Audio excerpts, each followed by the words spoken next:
Madam Mayor, thank you. I think it was a great opportunity. I learned a lot. Realized that sometimes I can step up when I need to, but I'm that friendly face. It was really just personally a nice experience for me, and I thought it was great for the rest of council members. So thank you. Thank you. Anyone else? All right, next, audience comments. Are there any members in the audience who wish to make a comment? Seeing none, moving on. Approval of minutes. Do I have a motion to approve the October 13th, 2025 Committee of the Whole meeting minutes? Motion to approve, Smith. Second, Johnson. Motion to approve Smith, second by Johnson. Any questions, comments? Cast your vote. No, this is a roll call or voice vote. All those in favor say aye. Aye. Those opposed? Motion carries. Thank you. Next, we have many business items, and I will turn this over to Dennis Carr. Thank you, Mayor. The first item we have this evening is our awards presentation for our first annual Halloween decorating contest, and I'll hand the floor over to our communication specialist to hand out those. Yeah, I'm really excited. I think all of the winners are here tonight, so I'm happy for that. And it was great. The spirit that came out was fantastic. So many people got involved, not only decorating, but the voting was wild. We had like lots of votes, guys, thousands upon thousands of votes. So I was really excited to see how the town came together for that. So we've got your certificates here.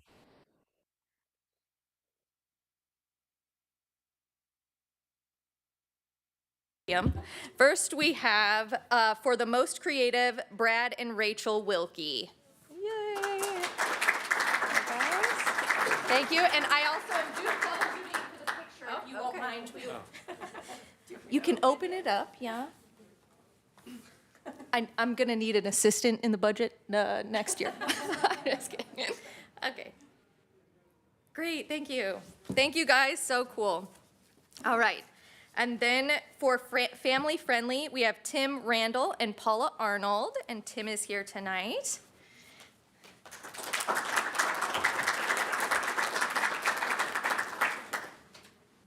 Thank you, great job. And then for the spookiest display, we have Bryce Newton and Jake Germain.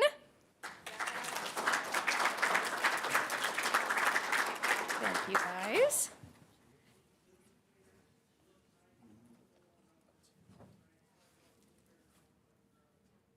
Perfect. And then last was our big vote for the People's Choice Award, and that went to Mike and Sarah Schluter. Thank you. Here we go, guys.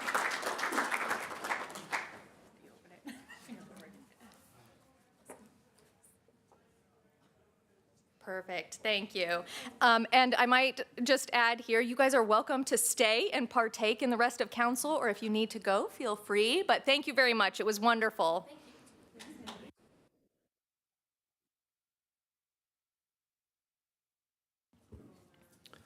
The next item we have on the agenda this evening is the Dallas and Westminster intersection pedestrian safety discussion.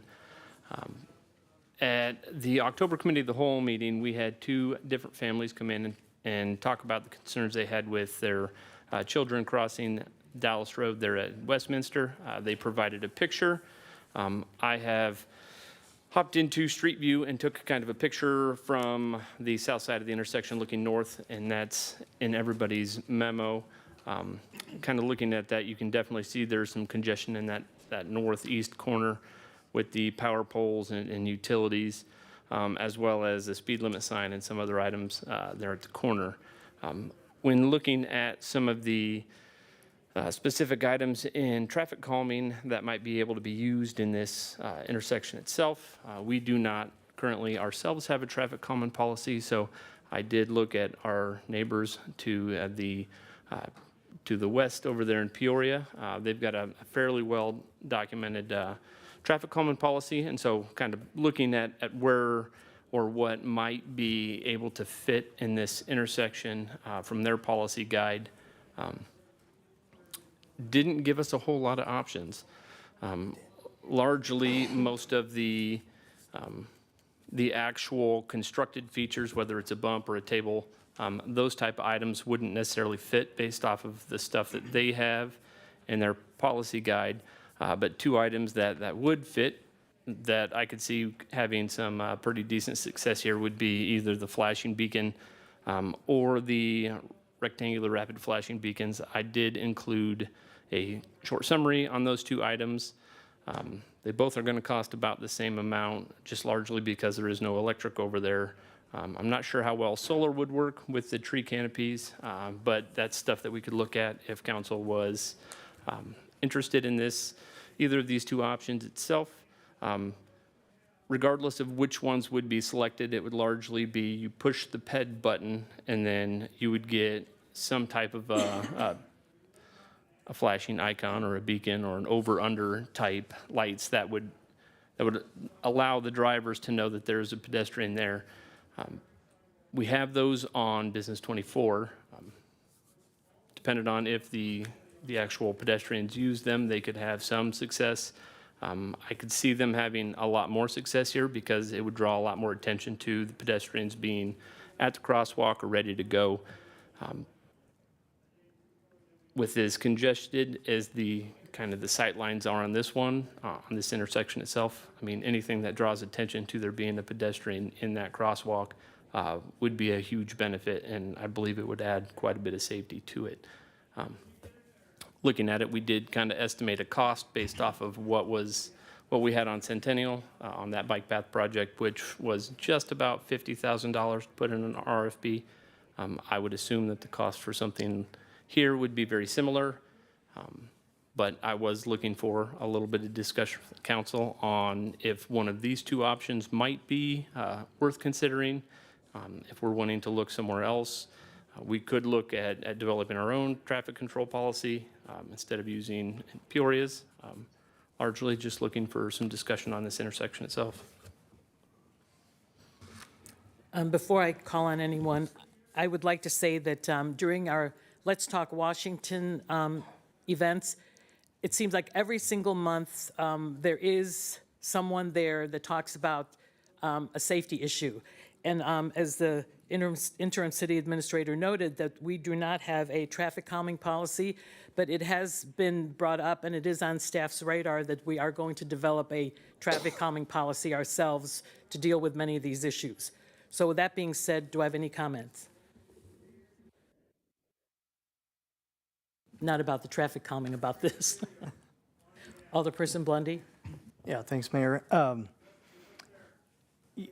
I guess maybe start on the traffic calming policy. I would like to see us, you know, as you mentioned, we've talked about it, but I would like to see something like that. I know the years I've been on council, it seems like there's always continuously some conversation about various streets. I know down by the school over here by Central, we've got those, I don't know if they're speed bumps or speed humps, but there's something there, right, that was put in place, residents' feedback. I know we've talked about like the traffic calming tables, those types of things. So I do think some kind of policy would be good to help us, you know, understand where maybe we should invest in different measures to calm the traffic. For this specific one on Dallas Road, I guess my personal experience going across there is a lot of cars don't stop. I think it's because part of it's the challenge of it's hard to see, especially if you're going southbound there on that stretch of Dallas and you're coming over from, I think it's Westminster. That's the right road, is that the right road? Okay. But you're coming over from that way. I think those trees and stuff are there. It's really hard to even know anybody's there. So I do see a lot of times when I go to work that way, a lot of kids riding their bikes through, going to school and things like that. So my personal preference, I think this RRFB would make a lot of sense there because it would get people's attention. I think if it's just flashing beacon, I think people tend to ignore that because it's always flashing at them when they're going by it. So, but if there was something like the other one where I think if someone's there and they intentionally push the button and it flags it, I think in that area it makes a lot of sense because I do think it's hard to see pedestrians on those sides. Mayor?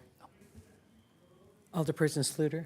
Yep. I agree with what Blondie was saying. It'd be nice to have something in place for other circumstances like this as well. I think might as well try to look into that, wherever it may be. But I'm in favor of getting some lights. I've seen it success every time I go to work into Morton, it's in front of schools. But kids have no problem pushing the button and the lights turn on and people stop on that main drag for people. And I've seen great success because I've seen it, I've stopped, I've seen it with other people. And there's no harm in that, but I would like to see that happen. Alderperson Johnson? Yeah, I agree. I use that crossing quite a bit. And one thing that's hard to appreciate from the photo is, like, if you look at the right-hand side, that's the sidewalk that's coming along Westminster. If you're the pedestrian, it is so hard to see whether traffic is even coming there. You have to get right out to the edge, and I'm an adult woman, and I get nervous crossing right there. So I would hate for my own, like, if I had young children, I would be very scared about them crossing there. I think anything that could bring the attention of drivers, a lot of people speed through there, so flashing lights would probably be really a good thing to help keep, especially the kids crossing, safe. Alderperson McIntyre? Yeah, so again, agreeing with what everyone has to say. I'll be honest, when I read this, my initial interpretation is, why don't we put a stop sign there? Really, that was really what it comes down to me. It becomes a big area for a thoroughfare for kids getting to school, especially in the morning. And I understand, that comes with other issues as well. And reading the memo, it states that it can cause, bigger issues with having a stop sign there. I would like to see a policy that allows us to evaluate that kind of stuff. I think having the traffic calming, and then what dictates us putting in stop signs. If that area continues to be an issue, we continue to have problems and are facing problems, we put lights up and we still don't see a reduction. As many of you guys are aware, there's already the speed limit sign. If you're coming from the south headed north, the speed limit sign, obviously no one's really paying attention to that. I use that road quite frequently. And so I think at minimum, we need to do something. I think we need to do something now. I don't think it's something that we wait to get policy. I think we can evaluate, and I'd like to see a policy put together so we can address other areas. But I'd like to see that the matrix is that switches that from, okay, we put up the speed limit sign, we have the yield sign, or we have the walking across signs, and then if we were to put an RRFB up, what data we get back from that. I know our officers are wonderful, but they have a large area to cover. Again, I feel like, at what point do we get to in the matrix that becomes a stop sign? I get concerned because, again, we don't want to be in a town that's full of stop signs after every single block, but the reality of it is this is a big area on a high traffic street. So I guess my opinion would be that I'd like to see us invest in the RRFB, and I'd like to see a policy with it, and I'd love to come up with what matrix switching that to, a stop sign intersection. And again, maybe it doesn't grant that. I'm not saying that. I don't know that information, but it'd be nice to at least be able to collect that data and say, yeah, this is probably an area we need to consider that in the future. Alderperson Moss? What would be, if I could ask staff a couple questions, what would be a realistic timeline to have some kind of manual or policy on, is it a priority, or is it something that comes together pretty easily, or are we talking 6 to 8 months? While it has been talked about kind of periodically here and there, there's never been a real strong consensus from a majority of council to really push that as a priority. So that's why it's largely been kind of sitting there. Peoria offers a pretty good policy that we'd be able to pull a lot of information out of relatively quickly. I'd imagine, I don't want to speak for Jeff on this, but I would imagine in a couple months we could probably get something fairly decent and a little more Washington-oriented based off of that. Yeah, I like these two options, but I think we could have maybe a little more holistic view of what the options are. I think about if we're going to, compare to Peoria, Glen Avenue has the speed table on a pretty arterial, route there that carries a lot of traffic and probably has a pretty comparable speed limit. So, you know, is a speed table, is how they call those, even, you know, kind of on the table, if you will, for this area too. Certainly, you know, and I guess maybe, you know, I don't want to put anybody on the spot on research here, but, you know, be interested in doing some research on the effectiveness of the options that are laid out here versus the effectiveness of a speed table. But, you know, my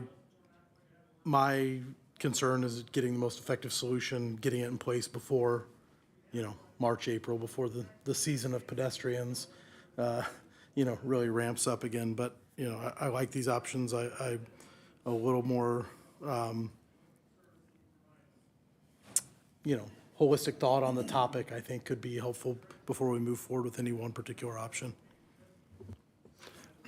So the one thing I would add about maybe even the Glen project is those are, so even like they have some on Northmore, and those are usually part of a larger capital scale project where it's kind of an entire corridor look. A raised intersection, while it might slow people down a little bit, in this type of case, if there's nothing to alert the drivers that there's a pedestrian there, I don't think we'd be doing really anything. I don't think there's an issue of people not slowing down here as much as there's an issue of if there's no stopping at all for the pedestrians. And so trying to notify those drivers and not giving them a chance to stop or being a little more in their face on that, I think would have a pretty good success in this area. Even looking now at the way that the geometry is laid out, shrinking that radius in that corner to allow those residents, those pedestrians to kind of inch a little bit closer to the intersection might get them out of some of that utility conflict area. But it does make that turning radius for Westminster into northbound Dallas a bit more challenging. So that uncomfortability with those turning movements might not be a real benefit in the long run. But I mean, at least bringing those lights to it, because even if we were to put some kind of a raised intersection here, I mean, you would still want the RFBs to at least alert the drivers when those PEDs are there. And I noticed in the memo too that some of this is township road, but where does city start as soon as it hits coming from the south, or I'm sorry, from the north? As soon as it hits Westminster, that becomes city there at the beginning of the intersection, or does the township have any kind of hand in So this? as those residents along that corridor, as they annex in that road adjacent to their property, to the property limits, then transfers to the city, I think we might be 3 driveways up the road there. So, I mean, it's it gets shorter every year. We seem to have more folks up there annex on to hop onto our water and not into their wells. And that's largely what's drawn the annexations along that corridor. At the same time, I mean, they are within an area that we could forcibly annex if council wanted to take that approach, and then the whole road would become ours. That's a longer conversation. I wouldn't necessarily say that's one right now to get sprung on everybody. Yeah, that wasn't my intention. I was just kind of understanding if there were other governmental bodies that needed to be participating. Alderperson Martin? Thank you. I have a couple questions.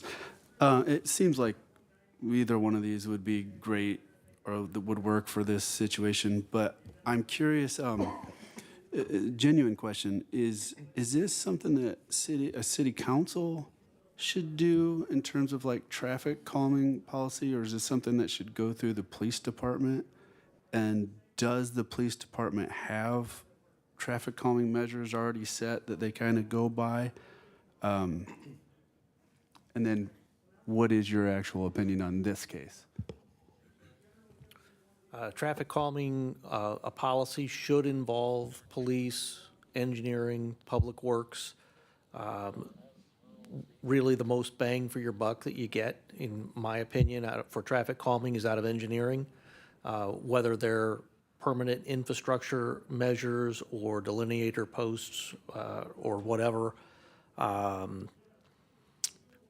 So while the police department doesn't have a traffic calming policy, we have things that we can do in terms of targeted enforcement or public relations, and we do those things, and we're continually looking for better, more efficient ways to fit those things in. And I think the last part of your question was about this particular intersection. I'm hearing things about like a raised intersection. At that particular location, you've got storm sewer on the east side, on both sides of Westminster, which is good. And if you start talking about raising the pavement, you're going to have that. But I think you're probably going to have storm sewer on Dallas itself. It falls away to the creek there on the west side, but you're going to have runoff the other way. That area there is a low-lying area, and there are stormwater issues, if I recall correctly. I don't know if maybe Brian has some better recollection of that. A raised intersection would get really expensive, I think. Something like flashing lights, while I'm dismayed to hear $50,000, may draw attention to pedestrians. But I'll also caution you that drivers are not conditioned to stop for pedestrians. And that's not just in Washington, that's everywhere. So where drivers are conditioned to stop for pedestrians is places like college campuses that are, very pedestrian friendly and very pedestrian heavy. There is a different expectation, a different mindset. Certainly Washington can try to lead the way regionally in changing that mindset, but remember, every time the pedestrian steps out onto the roadway, they're making a bet there. And they don't want to lose, right? We don't want them to lose. We have this lug nut theory of traffic crashes, and that's the most lug nuts wins, all right? So an 18-wheeler's got a lot of lug nuts. That beats, say, a Honda Civic. Everything with wheels beats a pedestrian. So they don't want to lose that. Dennis talked about reducing the turning radius there from Westminster, which I'm generally in favor of that sort of thing, but you are going to have drivers then that are attempting to accelerate if they turn to go north, trying to pop out there. My recollection of the site picture there is that it's pretty good, but where you have a tighter turning radius, drivers tend to accelerate out of the turn very quickly. It causes its own kind of problems, particularly in winter or wet pavement. Something that is pedestrian activated to alert drivers is probably one of the best options here.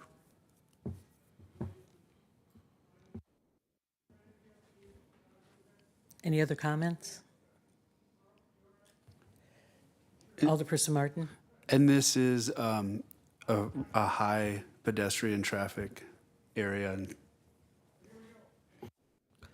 I don't have measurements for that. I have talked to an awful lot of people who use this area, especially with the trail there. And I'll say in terms of pedestrian counts or bicycle counts or whatever, there's a maxim in this kind of planning that you don't count the number of people swimming across a river to see if you need a bridge. As soon as you make it more comfortable for people to use this, you're going to have more people using it. Just like if we make it less comfortable for people to use it, there are people avoiding the area.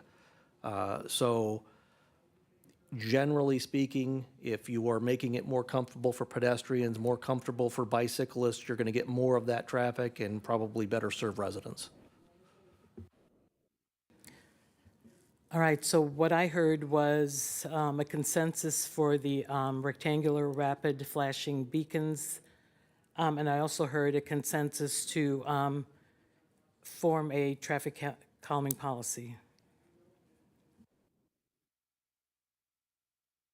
Mayor, Alderperson Smith? Can I just ask real quick, is this enforceable if people don't stop with these lights? Can we ticket them? Are they supposed to stop? I mean, what are the rules here? Just because it's flashing, I mean, if we don't enforce something, people may not stop. Correct. This is a fairly uncomplicated roadway as opposed to the, say, Washington Road, where there are 2 lanes in each direction. That greatly complicates things. In general, the Illinois Vehicle Code requires a motorist to stop if the pedestrian is on their side of the street. So the rule boils down to don't hit anybody. So to that extent, it's enforceable, but a flashing yellow light does not mean stop. Can I comment real quick? So I was at the high school the other night, and a child was trying to cross, and I stopped while the other lane came over and kept going. And I about had a panic attack because I had stopped for this kid to go. And yeah, you just never know what people are gonna do. And they're not stopping, I can tell you. It's pretty scary. Mayor.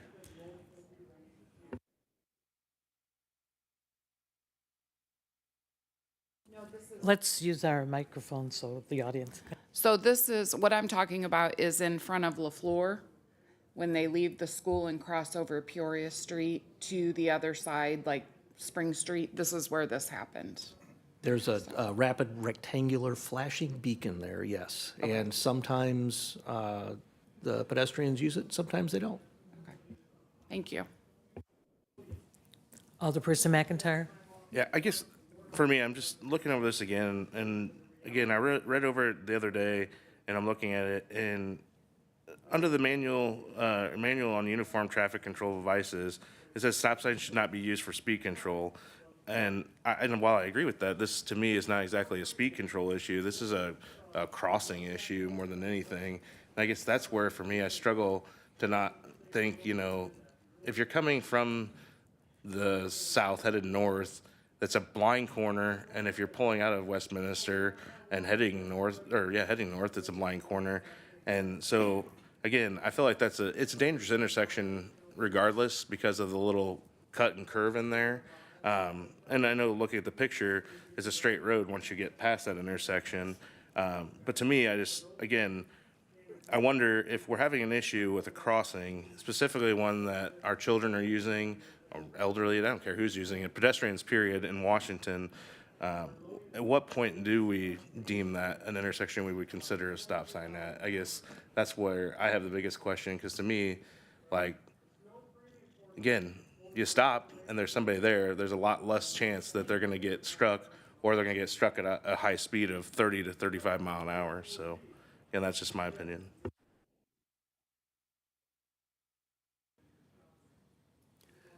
So if that's a question, generally speaking, the manual for uniform traffic control devices says that you don't put a stop sign, or you put a stop sign on the minor leg of the T intersection.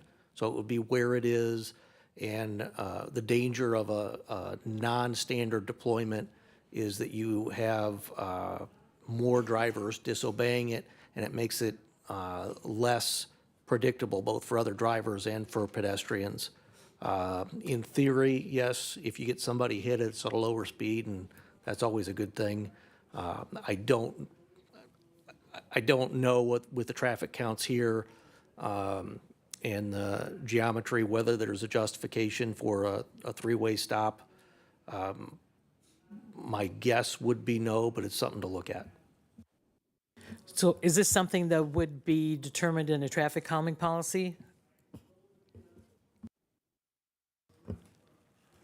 I mean, something like that could. I mean, if we were to assemble a policy, most of our guidelines that we're going to be recommending will come from the MUTCD, which we've kind of laid out here would not necessarily fit for this intersection to be stop controlled. That doesn't mean that we can't adjust the policy to kind of shift away from some of those guidelines, but those guidelines would largely be where we would start at. Thank you. Okay, next.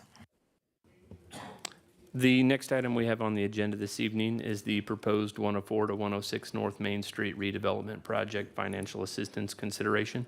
And with a title that long, it must be John Oliphant with Economic Development. Wow, thanks, Dennis. I appreciate that. Not sure if it's entirely deserving, but all right. Julie Stone, who is in the audience this evening, recently purchased the 104 to 106 North Main building that most recently was occupied by Foster Jewelry. Julie is joined in the audience this evening by Brett Grimm, who is the primary contractor with IXG Construction. And along with Brett is his wife, Lena, who is the owner and operator of Mud Creek Mercantile, which announced a few months ago that they will be moving from their current Morton location to Washington. Julie and Brett have proposed a pretty significant project to the building.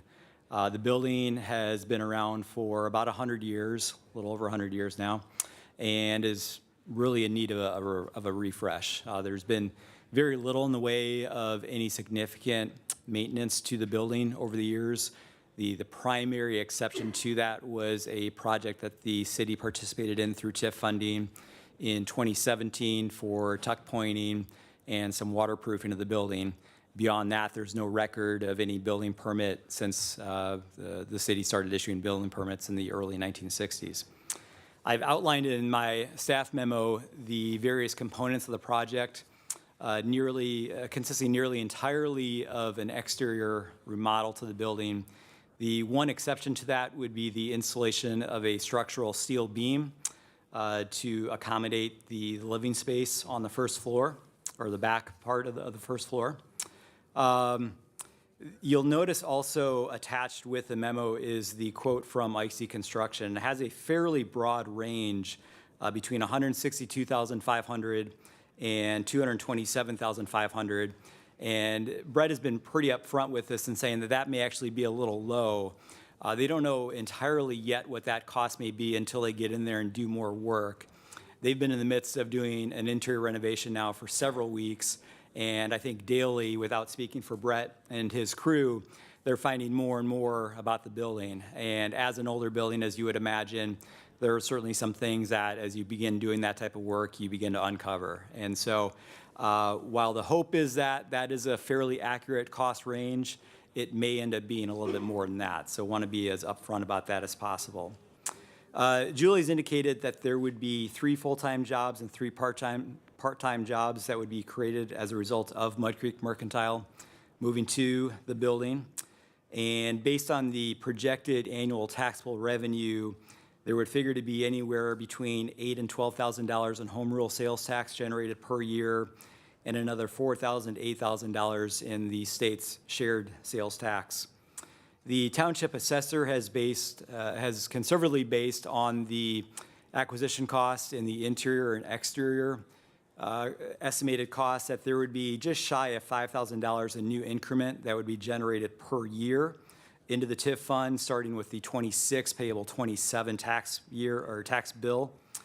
That would figure to conservatively generate just shy of $40,000 in new increment through the life of the TIF district in 2033 for the payable 2034 year.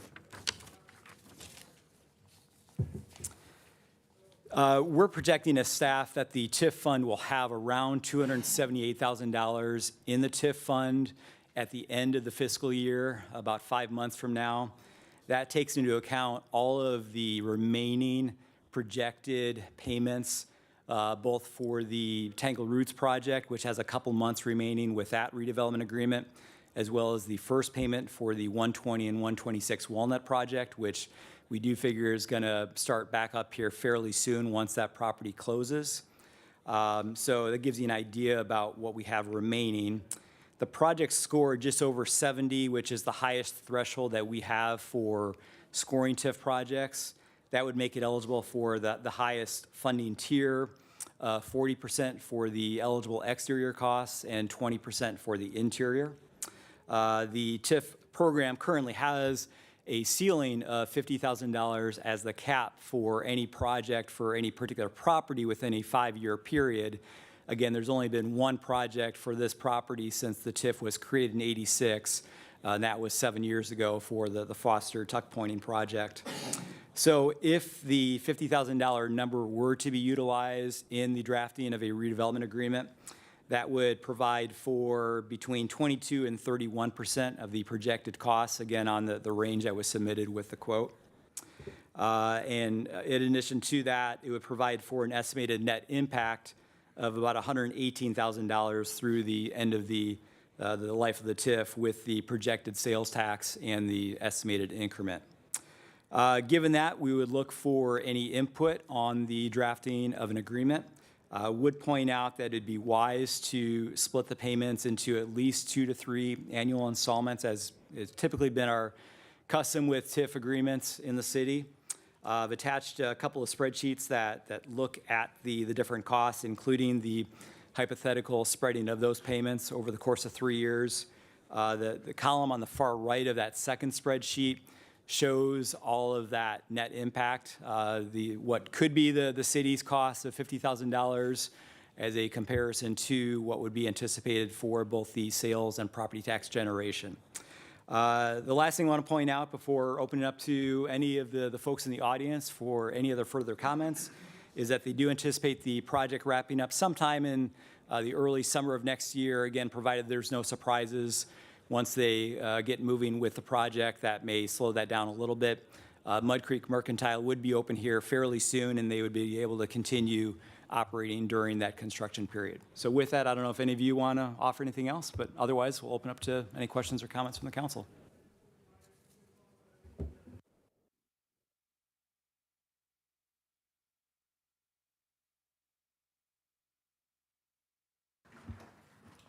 Alderperson Moss. John, you say in the memo that the TIF fund will have about 278,000 left at the end of the fiscal year. What does that fund accrue on an annual basis? Approximately, I know it changes every year. Yeah, I'm going to look to Joni a little bit on this, but with the Tangled Roots project coming on, that's going to generate a pretty significant increase in what we've been seeing lately, which we had anticipated. I wish I had that number off the top of my head. That's right. I put you on the spot, and I apologize for that. I should have asked before. But yeah, if that number could kind of just be maybe communicated post-meeting, that'd be excellent. The other question I have is just in general, we are at least seeing the, end of this TIF in the distance here. What happens to TIF funds at the expiration of the TIF district or agreement? Do you have a certain run out to be able to use those, or? Yeah, so at the end of that of December of 33, they would customarily be given back to the different taxing bodies proportional to whatever their tax rate is, provided that there isn't some kind of other arrangement that would have that spread differently. When we extended the TIF for another 12 years in 21, we reduced the boundary of the TIF by roughly half. Therefore, those parcels that were taken out of the TIF, all of those property taxes for those properties then went back to the different taxing bodies, and we were able to maintain the TIF for a smaller footprint for what we have there currently. Okay. In general, speaking more specifically to this project, I think it's in line with what I prefer to see TIF money used for. A local business, a local owner, a local contractor, and it brings a tremendous amount of additional curb appeal to maybe one of the properties on the square that is, has a little less than others. It's not a eyesore by any means, but certainly could use a little TLC. So in general, I'm in favor. Mayor? Alderperson McIntyre. Yeah, I'm going to echo that as well. I'm in favor of this. Again, we continue to invest into the square. It's a staple of Washington, whether we sometimes want it to be or we don't. The reality of it is the square is really important. It's a fundamental portion of our area. I think this is a great opportunity to take a business that has been in the community for several years and now give it rebirth. So I'm excited. I agree. I appreciate the fact that local owners within the county. We have a company that's going to be doing the work within the county as well. It's just an overall, again, it scores high because it hits all the criteria that we put out there. So I would be in support of this. Mayor? Alderperson Sluter. Sorry, Ernst. Yeah, no, I'm in favor of this. I'm just grateful. It's exciting to see more and more businesses wanting to come to the square. We're getting new lights. We're looking at that stuff. I mean, this is great. No, I'm super in favor. Grew up watching Foster Jewelry and wondering what's going on with it and stuff like that. But it's neat to see a new business coming in there. And then Moss said it best. A little love to the outside of the building is great. So I'm in favor of that. It works with the criteria. Mayor? Alderperson Ernst. Yeah, I would agree. In my opinion, I think this is kind of what the TIF funds are should be used for. We're improving the square with lighting and everything else. So I think, yeah, TIF funds making that building a little nicer would be great in my opinion. Alderperson Martin. Yeah, I think as long as this is approved by the Historical Preservation Commission, that I think this is all good and I'm in favor. Alderperson Smith. I agree. Alderperson Johnson. Yeah, me too. Echo what everyone else said. This is exactly what the program is meant for. So I think this is a great use of it. I love these the renderings here. I think seeing that on the square, that sounds pretty amazing. So yeah, I'm in favor. Alderperson Blundy. Yeah, Mayor, I'm also in favor of the 50,000. I guess just a question over, John, were you thinking the 2 or 3 year annual payments, or? I could really go either way. If you had asked me that a few months ago where I wasn't as certain about where the TIF fund may be, I would say we probably want to spread it out a little bit more to make sure we've got a pretty good cash flow going. I'm a little more optimistic with where we're at with the TIF fund, so to only do 2 years, I think is something we can handle a little bit better than, again, if you had asked me that same question a few months ago. But a lot of our projects have been 3 years for the most part, if you look back at our TIF history. So I could go either way. That's a really wishy-washy answer, admittedly. Okay. Well, I mean, maybe to Brandon's comment about, whatever the revenue looks like coming in there, maybe that gives you some better guidance, but I'm good either way. So. I guess I'd put it this way. I mean, if you're looking at 2 years at paying $25,000 per year versus 16 plus over 3 years, it's really not that big of a difference. I mean, we could handle 25 each year. Well, I see nodding across the board, and it appears to me it's a unanimous decision. Thank you. Next. The next item we have on the agenda this evening is the 2025 tax levy discussion, and I'll hand the floor over to our finance director. Thanks, Dennis. Okay, a lot of information was presented in the packet. But I am going to go ahead and review all of that to just, especially for the new members of the council, to kind of get some kind of historical context to the tax levy and how we determine our recommendations. First of all, just to kind of call your attention to the schedule that we have. Tonight, of course, we're reviewing the tax levy. Next Monday night, there is a required resolution that needs to be on the agenda. And basically that is just setting a tentative tax levy. It can change, but we need to have in mind a tentative tax levy to determine if the truth in taxation requirements apply. And that is anytime you increase your levy amount by more than 5%, a tax levy hearing is required. That's something that I believe last year we did have a hearing, but again, the reason for that resolution is just to determine the tentative levy and then, basically to say, yes, we are setting a tax levy hearing if we need to. again, that amount can change. It's not set in stone, but it's just a good faith effort to determine if we need a hearing or not. First reading is December 1st. That does give us, a couple more opportunities if we need to discuss it over the next couple meetings. But first reading is on December 1st.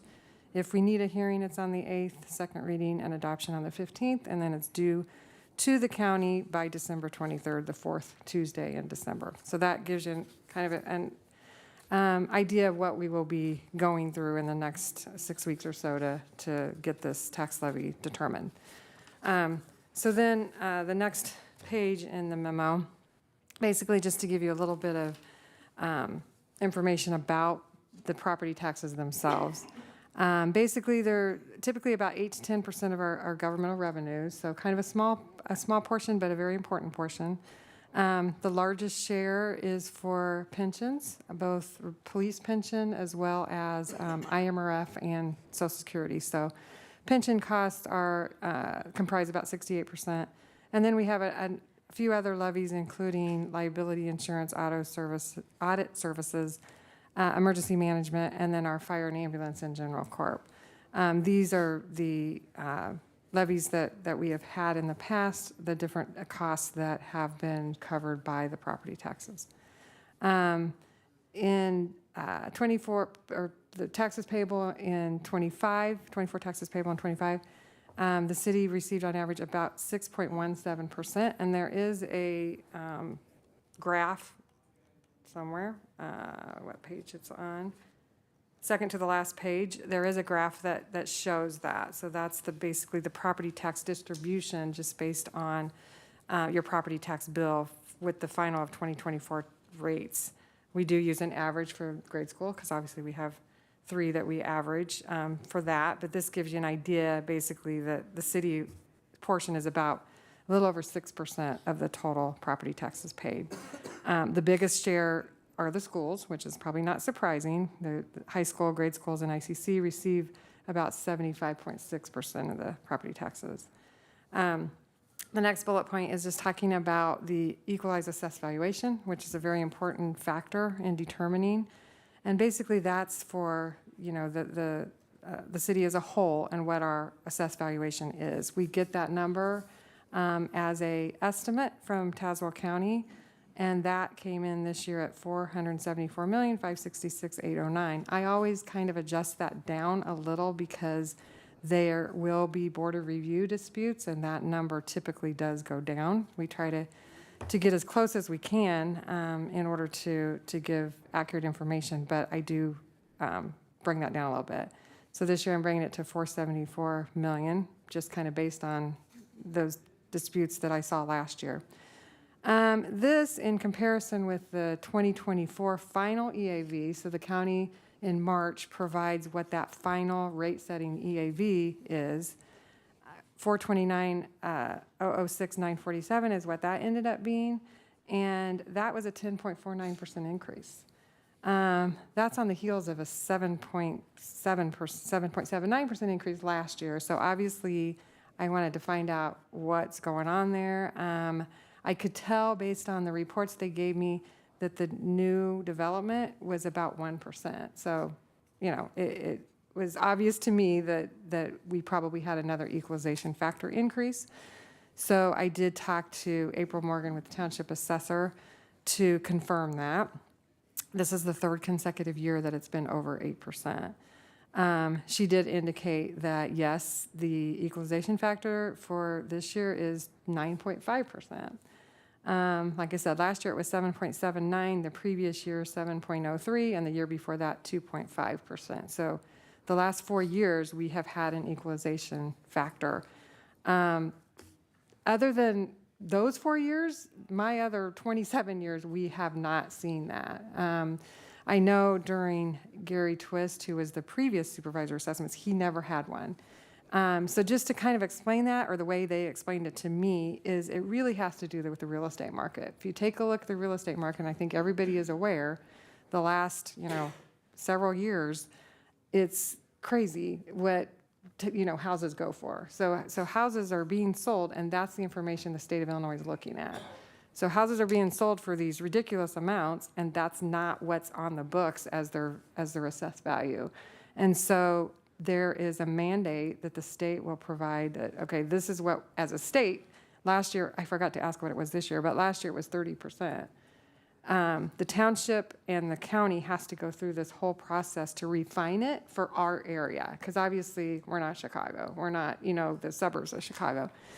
So they go through this whole process to refine it, and that's what they get it down to. If they don't do that, the state is like, it's 30% or it's whatever we say it is. So they have to go through this process. They have to justify it based on our market,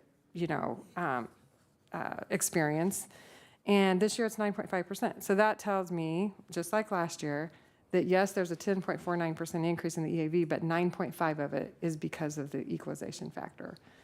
In years past, we were able to say there's an increase in the assessed valuation. It's because of new development. We can spread it over more people. We can keep the rate the same, but we can actually provide additional funding towards some of these expenses. That's not the case when it's from the equalization factor. So we firmly, we fully acknowledge that taxes are going to go up because of that. Okay, everybody's going to have this 9.5% increase. So with that in mind, my next step is to determine what the special funds levies are, and I'll explain that a little bit. We have, if you look at the spreadsheet, the very last spreadsheet, that shows you all our levies right now. And as I mentioned, the retirement, it consists of police pension, IMRF, Social Security. I have those on the top, and then we have other, including some smaller ones like audit, liability, things like that have always historically been funded through the tax levy. And then we also show fire and ambulance and just a little bit for general corp. So the special levies are something that if we commit that we are funding those through the tax levy, then we have to fund those. So I have to determine what those amounts are. And this levy that we're doing for 25, we won't receive until next year, which is fiscal year 26, 27. So that's what I'm looking at when I determine them. I have to look at what those expenses are, not this year, but next year. So I have to project those and try to figure out what those are. So the numbers you see, and actually it's in all the columns, but the numbers that you see in the proposed change 24 to 25, for the special levies, you'll see that they do not change with any of the options because we have to fund those. Most importantly, we have to fund the police pension. That's a big one. We have to fund the police pension. We have to fund IMRF and Social Security as well. IMRF and Social Security are partially also funded through water and sewer because we're not going to pay out of property taxes for things that should be paid for out of water and sewer. So that's why those aren't 100% of our expenses in those funds, but they are the governmental side of it. So when I determined those increases because of, liability insurance went up, the audit goes up a little bit, IMRF and Social Security go up because we have increases in personnel. We have, the rate actually decreased a little bit, but we have increases in personnel. And police pension went up. So when I determine all of those, the total increase required is $94,901. Police pension, I did include a little bit of information on that. They go through an actuarial study, which we just had completed, and the police pension board reviewed that last Monday. So based on that, we are recommending a levy of $890,000. That is an increase of $32,673. So that's the police pension side. As I mentioned, the others are based on the analysis that I go through to determine what we need for those. Okay, so that's kind of the baseline. We know that we need to fund those for $94,901. So that's indicated in all four of these.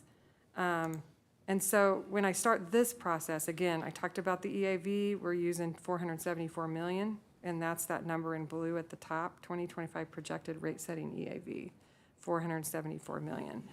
That's a 10.49% increase. And if I was going to sit here and say, we can get the whole thing, that we could get an additional $249.35 and keep the rate the same. But I'm not going to say that because I know that the rates are going to, the rates are going to go up 9.5% because of the equalization factor before we do anything. So what I can say is that The equalization factor is 9.5. The difference is actually like 0.99%. That's the increase in new development, okay? So I can say I can increase it for that. Well, it's what, 22,000? 22,745. And that's because the EAV has increased and we have more to spread it over, okay? So you can keep the rate the same and get a little bit more because we have new development that's adding to it. So that's one of the options that I showed. So, you know, just reviewing this with Dennis and the mayor, you know, we talked about what options we should show, what recommendations we should make. So I went ahead and showed them. I showed in the blue, the column in blue is what I just mentioned. Like if we want to say that we're going to keep the rate the same, because look down at you see tax rate, 0.53554, that was our final tax rate, okay, for 24. I can do this in blue and keep the rate the same. But I also know that because of the 9.5%, even though the rate stays the same, that doesn't mean people's taxes stay the same for our portion. Obviously, it is a 10.49% increase because it's based on the levy amount. That would require a tooth and taxation hearing. The next column is the green column, and that is basically the special levies are being fully funded and we're not decreasing the fire, ambulance, and general corp levy, okay? We're going to keep those intact. Keep in mind, as I've explained, the fire and ambulance, that's just a small fraction of what we pay for the contract. So this isn't like we're paying for the whole contract with that. It's like, I think, what is it, 30% or something like that, 33%? It's not the whole thing. And the general corp is, we establish the fire and ambulance, and then we also try to just have something in general corp. But to be honest, that goes to fire and ambulance too. I mean, that's exactly where it goes. That's how we're attempting to pay this contract. But I think I've showed in every option that, you know, we're not paying 100% of that, not even close. You know, we're still paying in option 2, the one we're looking at right now, we're still paying over $800,000 out of the general fund. That's not coming out of the tax levy. So I just want to point that out. Just because this is fire and ambulance, it's only a small portion of the actual contract itself. It's just an attempt to provide some of that funding through the tax levy, you know, for this that's benefiting, obviously, Washington residents through this. But back to my green scenario. That one is, you see at the bottom, grand total levy is increasing by 94,901. That is a 4.13% increase. So basically, I am showing that we're going to increase it by 94,901. We're going to fund all the special levies. We're not going to reduce any of the other levies, which means I need to increase it by 94,901. That ends up being a 4.13% increase. So the overall increase is 9.5, but we're only increasing it by 4.13, which means the rate goes down, okay? So we're applying a lower rate to the taxes that are going to be higher because of the 9.5, but now we're applying a lower rate, if that makes sense to everybody. So it ends up being a 4.13. I did a grid in the, well, I did it twice. I did it Friday and realized I showed 9.5%. We're not doing that. So then I corrected it and did 4.13, but actually it's 3.14. And the reason for that is the 1% or the 0.99% will not increase because remember, it's new development.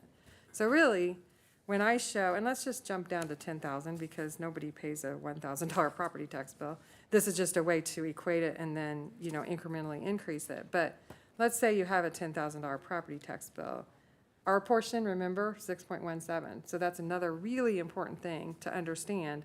I am talking about the city portion. I cannot control anybody else's, you know, levies. So it's only ours. So 6.17% of the 10,000 is the city's portion. So if somebody actually had a $10,000 tax bill, their portion for City of Washington on their bill should be close to, remember, we averaged grade school, so it could differ between people depending on their grade school, $617. And now we're going to apply that because I'm telling, yes, with this scenario, we would increase it by 4.13, actually 3.14. 4.13 is $25. It's actually 19, and that's because it really should be 3.14 because the 0.99% is not going to increase it. I don't know if you guys understand that, but that's the way it works. That's the way it works if we did a 4.13% increase and what the actual impact would be to each person's taxes, okay? That would net net us the ability to pay for those increases in the special levies and not decrease, not take a decrease. And this is my concern about decreasing the fire and ambulance and Gen Corp. It's like 94,000, could we pay that out of another source? Yeah, we probably could. However, keep in mind, the fire and ambulance contract goes up and up and up each year. So if it's going to continue to go up and we're going to continue to chip away at this because we don't want to increase it or now we're going to decrease it, it's going to go down. And we're going to continue to have this discrepancy, and it's going to be a lot harder to deal with down the road if we don't try to keep it. That's my concern with just saying, well, it's only that amount. It will catch up with us. At some point, it's going to make this discrepancy bigger and bigger and bigger, and it's going to have an impact on the general fund, is what it will do. But that's that scenario.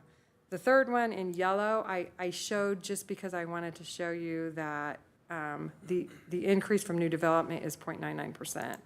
We could only get 22,000, but we could get that and not impact property taxes at all.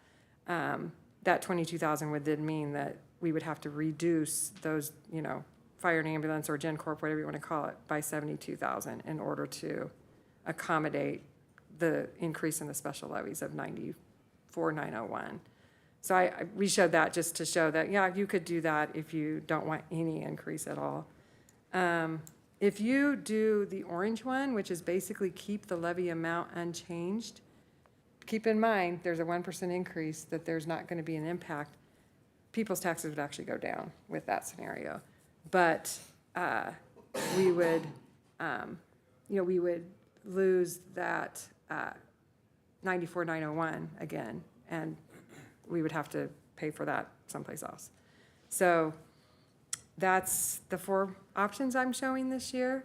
As a consensus with Dennis, and I think John was there, and the mayor, we talked, we just decided that I'm comfortable recommending the green option, which is to fund I do think it's important to fund the special levies and not decrease, for the reasons I explained, to not decrease the Gen Corp fire and ambulance levies. So I would be comfortable, recommending that one, which is a 4.13% increase. The tax rate does go down, as you'll see, and we would not have an impact to the general fund. There would not be a hearing required because it's under 5%. So, yeah. Any questions? That was a lot of information. I appreciate your patience. I want you to understand kind of what goes into this process. I was telling these guys here that this is my 31st year of doing this tax levy, and I learn something new every year. It is crazy, especially the last 3 to 4 years with all this equalization factor. It totally changes the way that we look at this tax levy. So I don't know what will happen in the future. I mean, this equalization is a 3-year look back, so that's why we're still chasing it. I mean, they're going to be looking back 3 years. So until this market completely changes back to how it used to be and we don't have this big discrepancy, you're going to see, I think, these equalization factors. And they're just trying to get in line with where the market really is. So you want to add anything, Dennis? I was just going to ask a question about the equalization factor. Does that mean your assessed value of your home is going up by 9.5%? Yes. Okay. Yeah, and I was told, because I didn't think there was necessary one, because we hadn't gotten notices, right? And last year we did. Those notices are only required every 4 years during the quadrennial, which that's a whole nother thing. I don't even know if you want me to talk about that, because that's where they're going kind of parcel by parcel, and they have to do that every 4 years. So yours could go up and yours wouldn't. That's more of an individual thing. But last year was the quadrennial, but it's the quadrennial, but they can't do it all in 1 year. So they spread it out over 4 years. So therefore, yeah, it's a difficult one because not everybody's is going to change at the same time. but yours could change, and therefore yours could go up, and I don't know that when I'm doing this. So a lot of times I'll say, this is what it is, unless your individual assessed valuation goes up. Now, this, I know everybody's is going up. So I don't think there's any notices going out. She said there was something in the paper in August. So I don't know if anybody read the paper in August, but I don't think people read the paper that much anymore.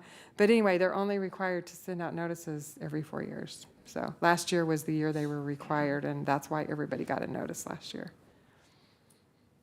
Did that answer your question, Dennis? Okay.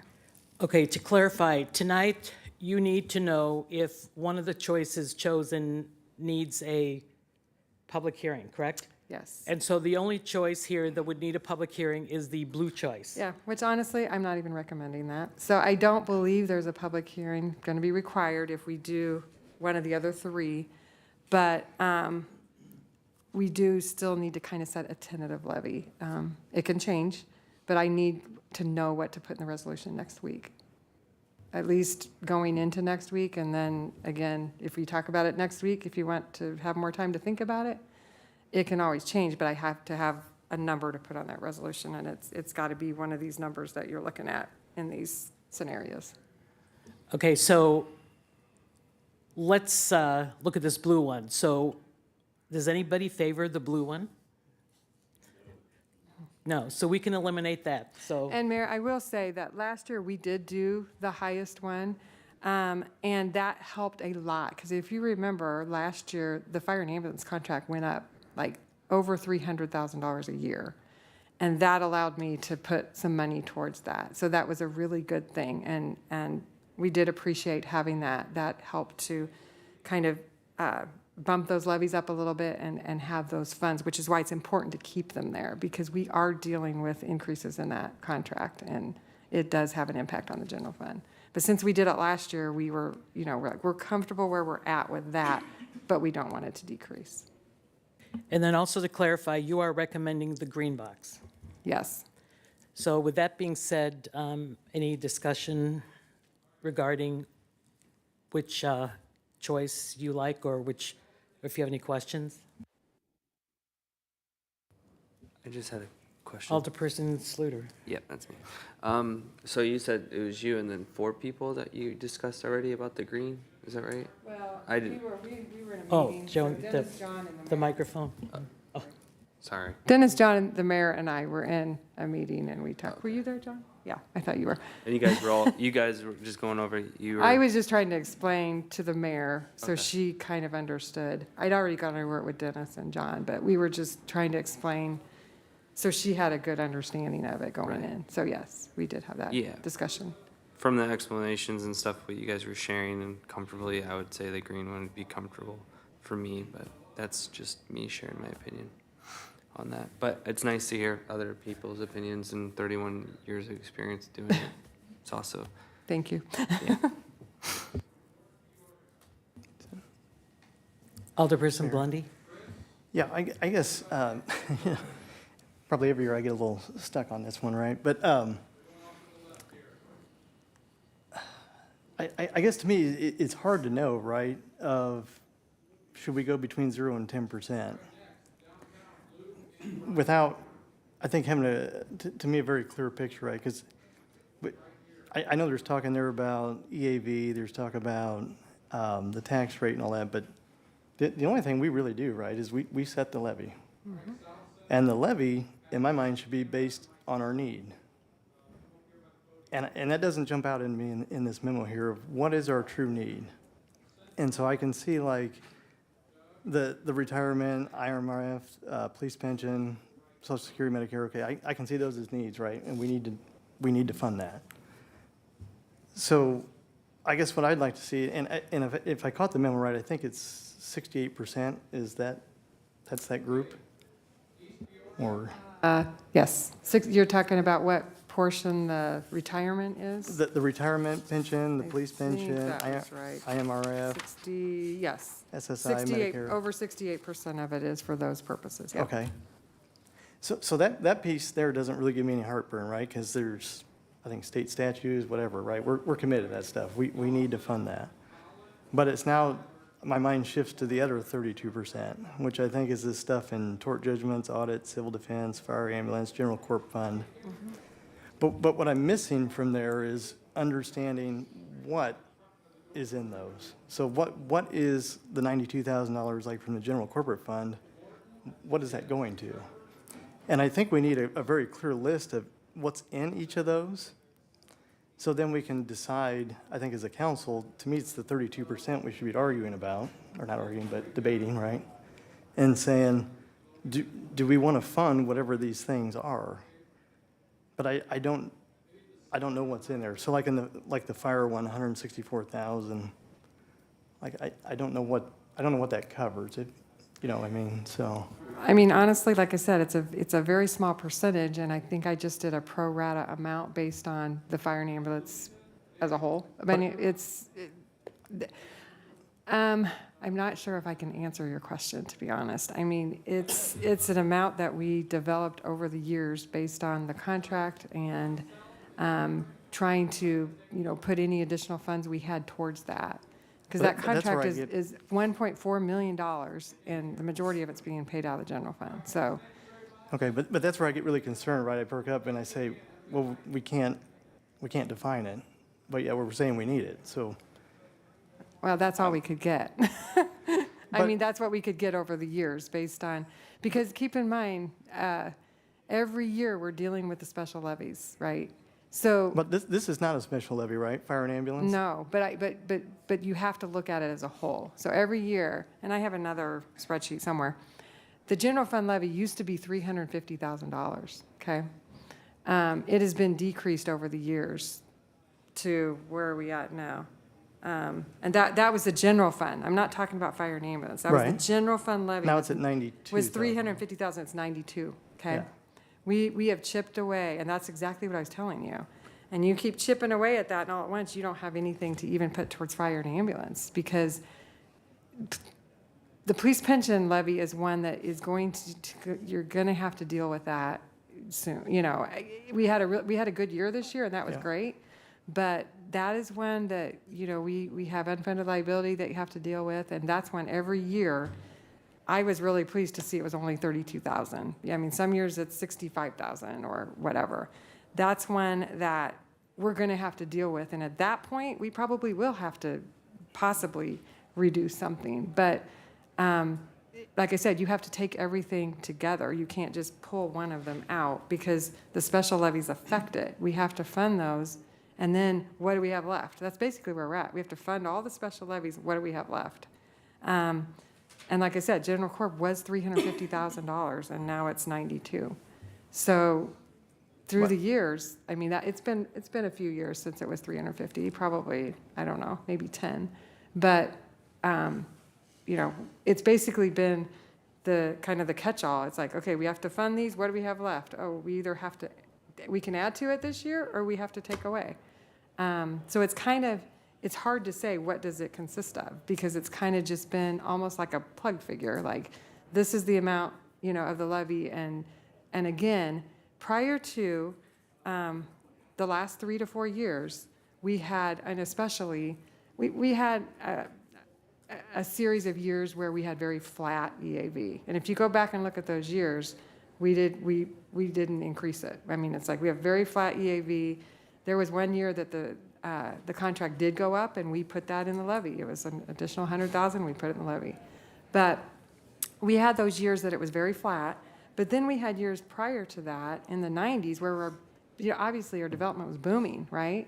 And so we were able to increase the levy, but because there was more development to help spread it out, we were able to actually increase the levy and keep the rate the same or very close to the same. And that was a way that we were able to add to it. Then we had years that, okay, guess what? We have no growth. We can't do that, and we still have to fund these special levies. So now we got to take away. See what I mean?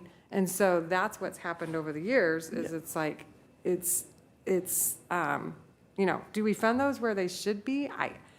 I don't know, but I can't tell you what does that consist of. All I can say is that has been a way for us to add to in the good years, and we have good growth, and then now we don't, and our levies, our special levies go up. we got to reduce something. And this is what, this is kind of that catch-all that's being reduced. But if you don't keep up, if you don't keep up with these special levies and you continue to decrease it, that discrepancy is going to get bigger and bigger and bigger. And all of a sudden, you're not even going to have anything. You're going to just have special levies that you're dealing with. And then you will be increasing it, or you're going to be taking out of the general fund because you don't even have anything to, does that make sense?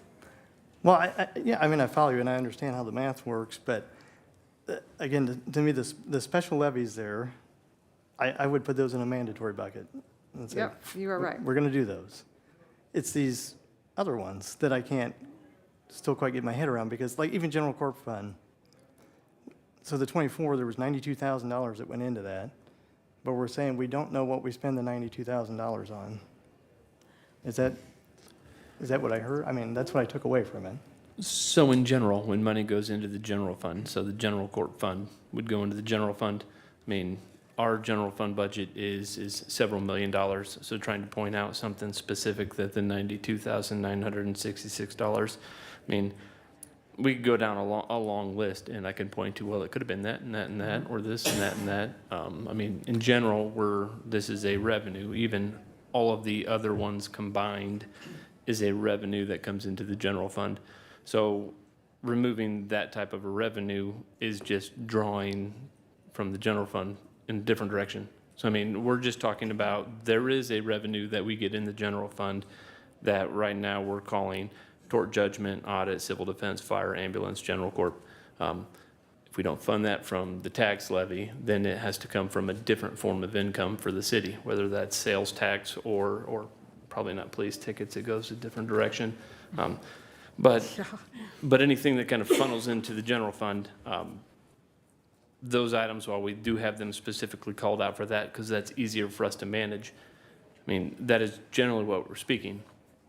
So if the thought is to not take an increase on the levy and instead, pay $93,000 more out of the general fund towards the fire and ambulance contract, that's just, we're 93,000 short of what we had revenue this year, and then the next year, and the next year. So we're kind of operating in a deficit of what we had this year because of it, if that makes sense. And also, And just it to add, like I said, I mean, I'll be honest, like different city administrators have wanted it different ways. I've had them that didn't want fire and ambulance, they wanted it to all be general, and then I've had them that wanted fire and ambulance, and I don't know what the next one will want, to be honest. So that general corp, even though it says general corp, when I'm doing the budget, that goes towards the fire and ambulance contract. I mean, it's not going to anything else. We're not paying the whole contract out of this levy. So even though it says general corp, it's going there. We could combine it. We could, if we want to do that, we could combine it and just So you're say saying, there is no general corp levy, because you're that's saying where it's general going. corp's going to ambulance, fire and ambulance? It's going to pay that contract, because I'm still paying, $828,000 from the general fund, because this is only paying 30% or something like that. But so to me, that's the picture we need, though. We need to be able to see that, and then so we can have a conversation about what exactly is in that fire and ambulance contract. Are there things we want to pull out of there that we say, you know what, we don't want that service anymore? Well, you guys just voted on a contract and you increased it. I It's understand. $1.4 million over 3 years, or I don't know, 3 years, you increased it, $1.4 million. So But I think as you we have, you did have an opportunity to talk about as it. we have these total budget conversations, though, I think we need the picture, the big picture of all of it, so we can clearly see it and say, okay, we want to make decisions about what we do or do not want. That to me would fall in what I would consider discretionary, right? We're not mandated to have it, but it's discretionary stuff that we can talk about. It's services that we say we want, okay, we're willing to pay for it. Yeah. But if we and- can't see a clear picture of it all, in my mind, it's really hard to know, especially like when we go through the full detailed budget discussion, I can't hardly follow it because I can't see exactly where those things are at. And so it's my same struggle here. I mean, like, I don't know, again, I just don't know how to say it, because maybe if we saw the detail behind this, we might all, we instantly all said no to 10%.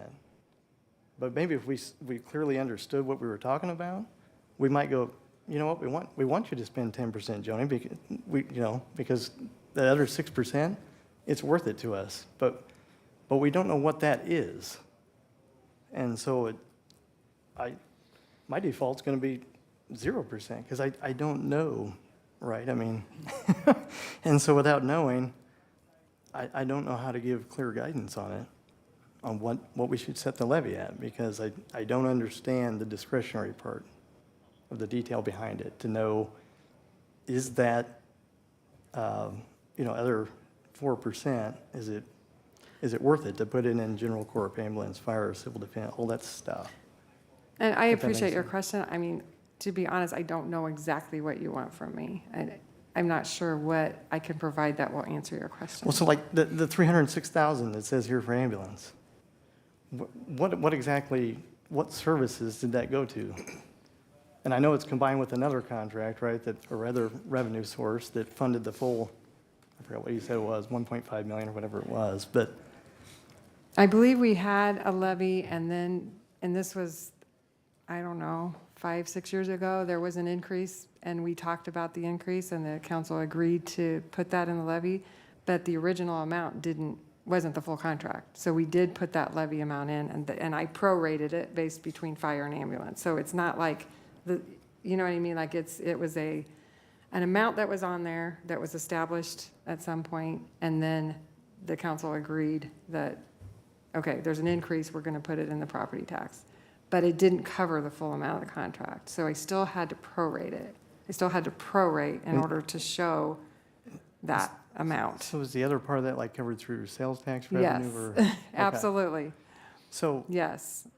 That 828,000 that's being paid for is all out of the general fund, okay? It is being paid by, I can't tell you what it's being paid by, but it's being paid by property, or it's being paid by income tax, home rule sales tax, sales tax. I mean, everything hits the general fund and then we have all these expenses. I can't tell you exactly, but yes, that is being paid for out of the general fund.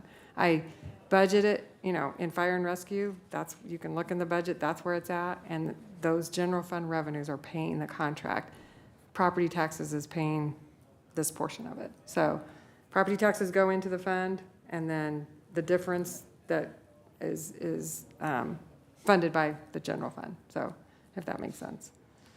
it does. I guess what I'm trying to get my head around, right, when we thinking of the bigger budget too, when we go through that, like all those revenue streams we've got coming in, again, trying to break that up between what is, again, to me, absolutely mandatory stuff we got to do. Because we got to pay for water treatment plant, right? That kind of stuff. So Yeah. I would love to be able to see where we have all that, what I'll call mandatory stuff, right? And then we're going to have all the discretionary stuff that we can then go through. And I think that is where the council can give guidance, right, and try to set some kind of policy on what are we going to do our discretionary spending on. That would be the picture I'd like to see. And so maybe it's hard here in just this property tax view, but if we had, like when we get to the other budget, the full And budget. I think that what is in the tax levy is what the council has been able to tolerate coming out of the tax levy to this point. That's basically the answer. If you could have tolerated the whole contract, we'd have the whole contract in there, but that And that's was what the- not, that was not palatable To me, that's part anybody. of the picture that I'm missing, though, right? Because I don't see that on here, so I don't know that the 300,000, is there enough in some other revenue stream that we'd say, you know what, let's get it there, not take it here on the property tax. And then we might cut some other service out, right, and say, we don't want to do that because we're going to use that money for this ambulance, but we're also going to try to save some taxpayer money on property tax. That's the kind of conversation, like I said, I'd love to be able to get into, but I don't know how to do it without understanding that, that detail. Okay, I respect that. So I guess when I'm hearing you talk, I'm gonna try to simplify this in the easiest way possible. If every council member gave $10 and we went and bought a bunch of canned goods. At the end of it, what you're trying to ask is, what did your $10 buy? And we're staring at all of the canned goods, and I can't tell you what canned good your $10 bought. I just know that it took your $10 to also buy all those canned goods. So, Well, but you know the total price of all the cans, so you got to be able to tell me it bought 2 cans. Maybe and not which that's specific what can. is in that very specific, your fire, your ambulance. That's what it's paying for. It's those 2 cans, part of your fire can, part of your ambulance can. Okay. But how do I know I want that? How do I know I want that can? I don't know how to tell if you want it or not. Well, because we need to understand what's in that ambulance, right? And maybe it gets to be too much deal, but whatever, somehow we need to be able to look at it and say, do we have the right amount of services in that contract? But I And- mean, that was a Yes or discussion, no? I don't think you really discussed it, but that was an approval that was made prior to last year's tax levy, Yeah. right? And that's why last year, we did recommend the 9.5% because we were looking at a $1.4 million increase in the fire and ambulance contract. I couldn't put 1.4 million in there, or I couldn't even put 1.4 million divided by 3, but we did because of, there was a additional 100,000 that we did for police pension the year before that we didn't have to do the next year. I was able to offset and use that as well. But we were able to get, I think, 210,000. And that, I mean, fire and ambulance was pretty low if you go back another year or two. We were able to add to that to help mitigate this $1.4 million contract that you guys approved. So we were staring at, how are we going to pay for this? Well, let's capitalize on the fact that we did have an increase in EAV. Yes, we had to increase it by 9.5%. We had to have the hearing, but we were able to provide some additional funds that that helps to offset what's coming out of the general fund. I mean, that's the best way I can say it. This year, we're not recommending that, but we are recommending not decreasing it, right? We're not recommending to increase it. We could, and that would be the 10.49%, but, or even more. It's like, how much do you want to pay for out of the tax levy? I think, like I said, this is what has been tolerable to people. Like, okay, this is where we're at, but we have to do it in the context of where the special levies are too, because that's, every year we have to look at that. Next year, instead of 94,000, it could be 194,000. I don't know, because it depends on, police pension's a big part of it. It was a good year. They had a good yield at the end of April. They, their rate was pretty close to their assumed rate. It was good. But next year, it could be double that. It really could. And then you're all of a sudden looking at, okay, you're going to reduce the general levy by that? I mean, that's what could happen.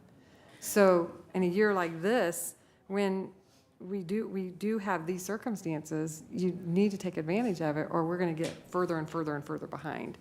And then you are going to have a lot bigger discrepancy between what the levy's bringing in and what you have to bring for out of the general fund. And it's all of a sudden, you're going to be, how did this happen? Well, we didn't take advantage of any increase, and we kept chipping away at this every single year, and now all at once, we've got an additional $1 million we have to come out of the general fund because we didn't do these, we didn't do these gradually. So all of a sudden, this is where we're at.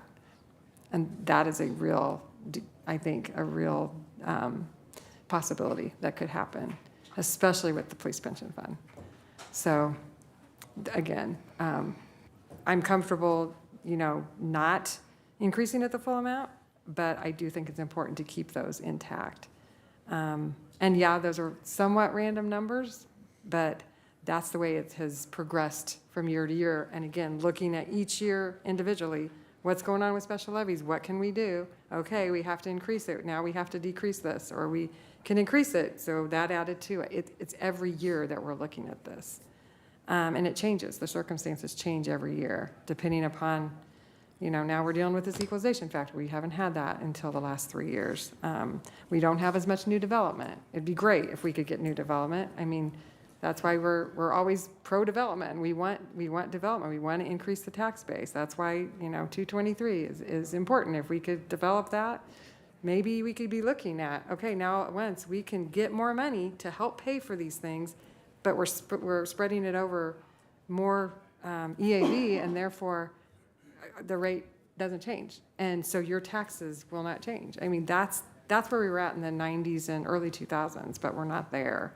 But if our tax base increased, we'd be there again. So that's why, anything to do with new development is super important, because we do want to increase our tax base. That's one of the ways that we could keep this tax levy under control, is to increase the tax base. Okay, so what I am hearing is we need further discussion, and not now, about what mandatory projects we have, what discretionary projects we have.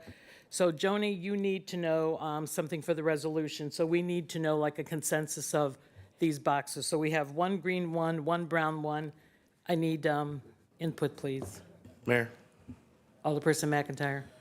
Okay, so I'm in support of the green box, and I just for quick clarification, looking at these numbers from property taxes alone, that's what we're levying is property tax, if I understand correctly.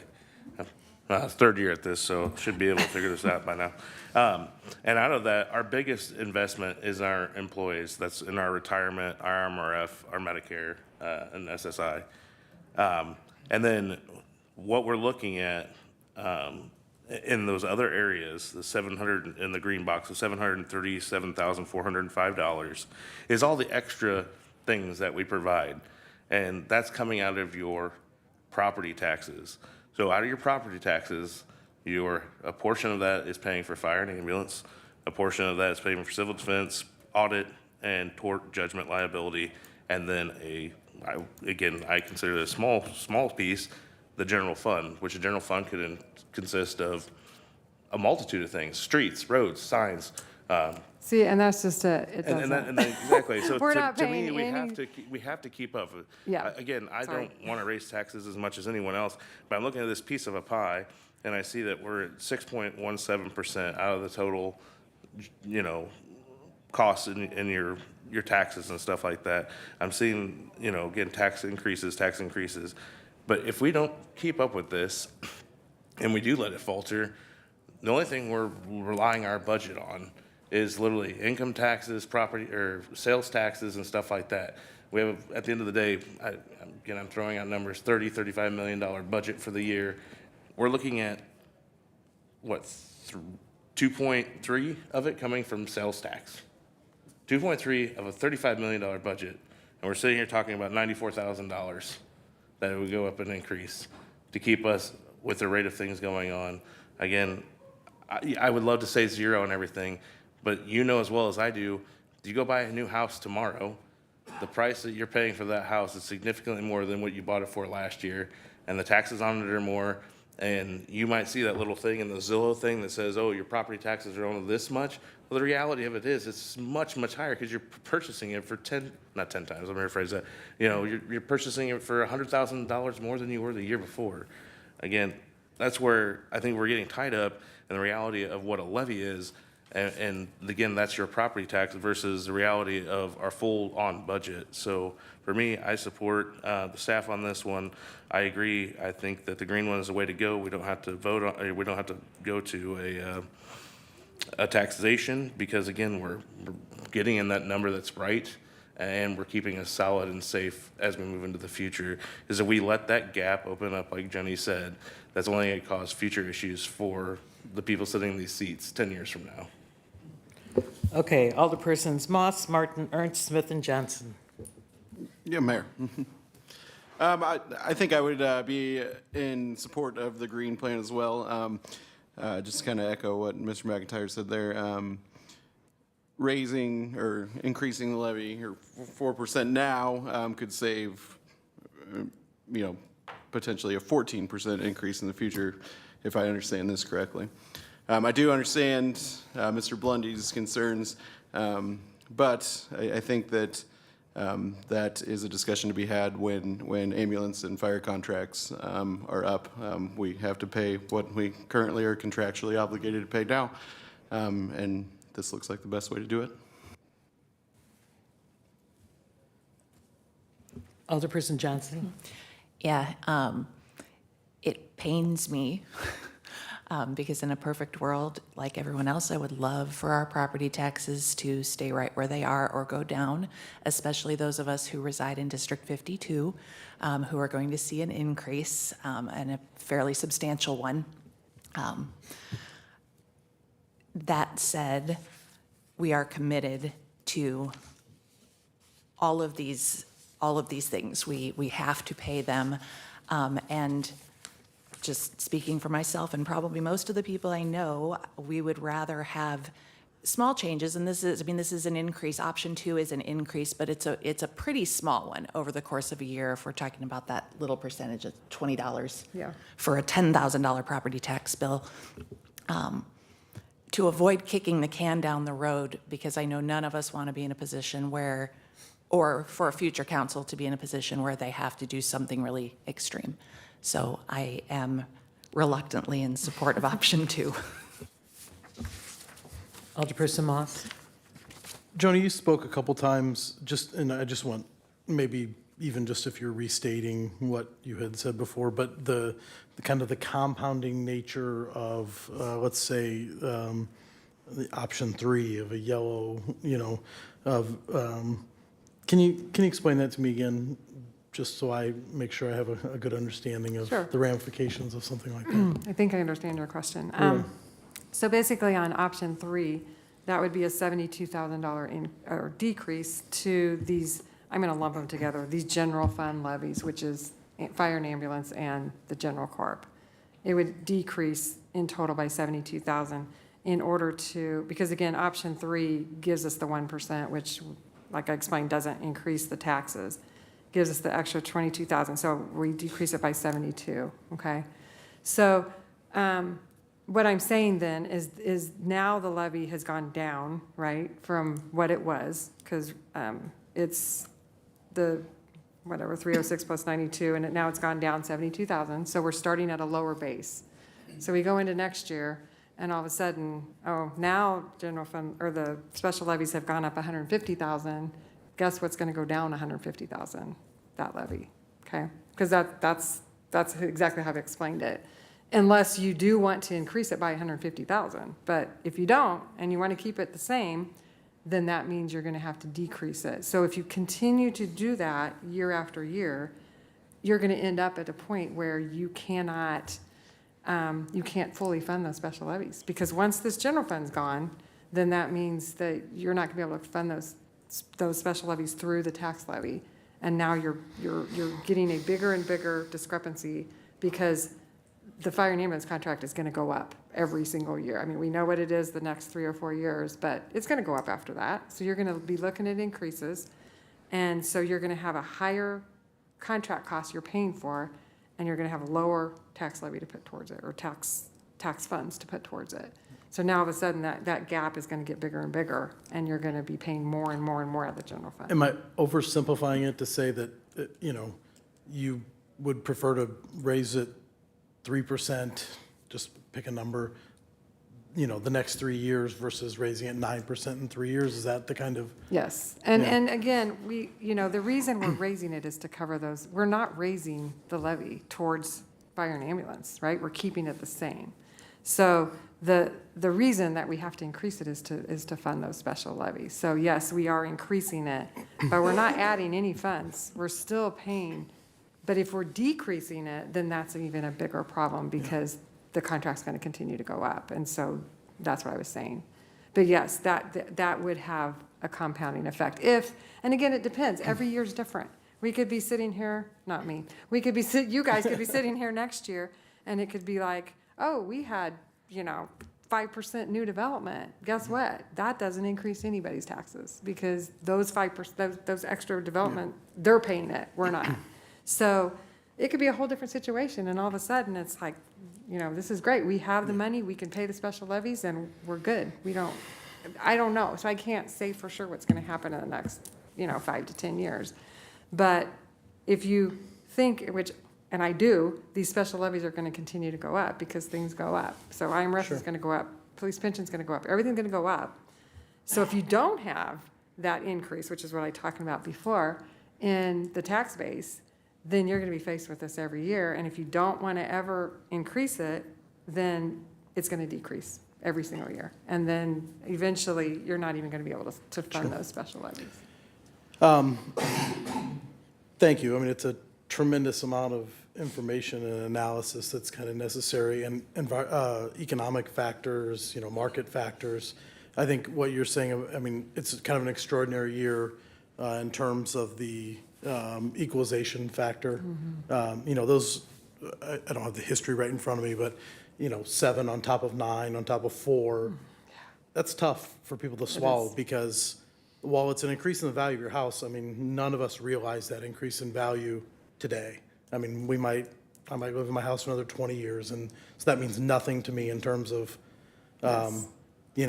managing my annual or weekly or monthly budget in my home. So, because I think, some of those numbers are extraordinary, I would advocate for option 3, because I think, a little extra belt tightening on our end.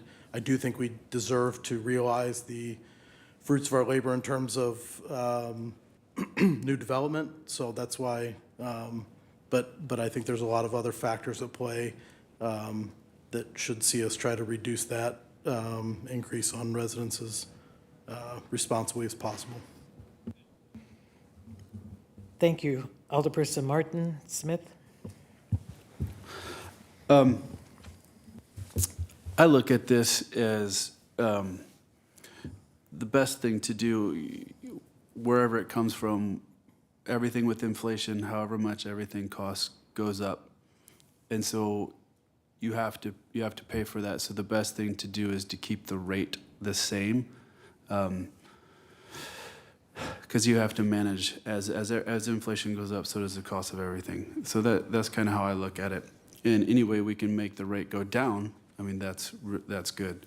So to do the green option and have the rate go down is good. So the 94,000, I think that's okay.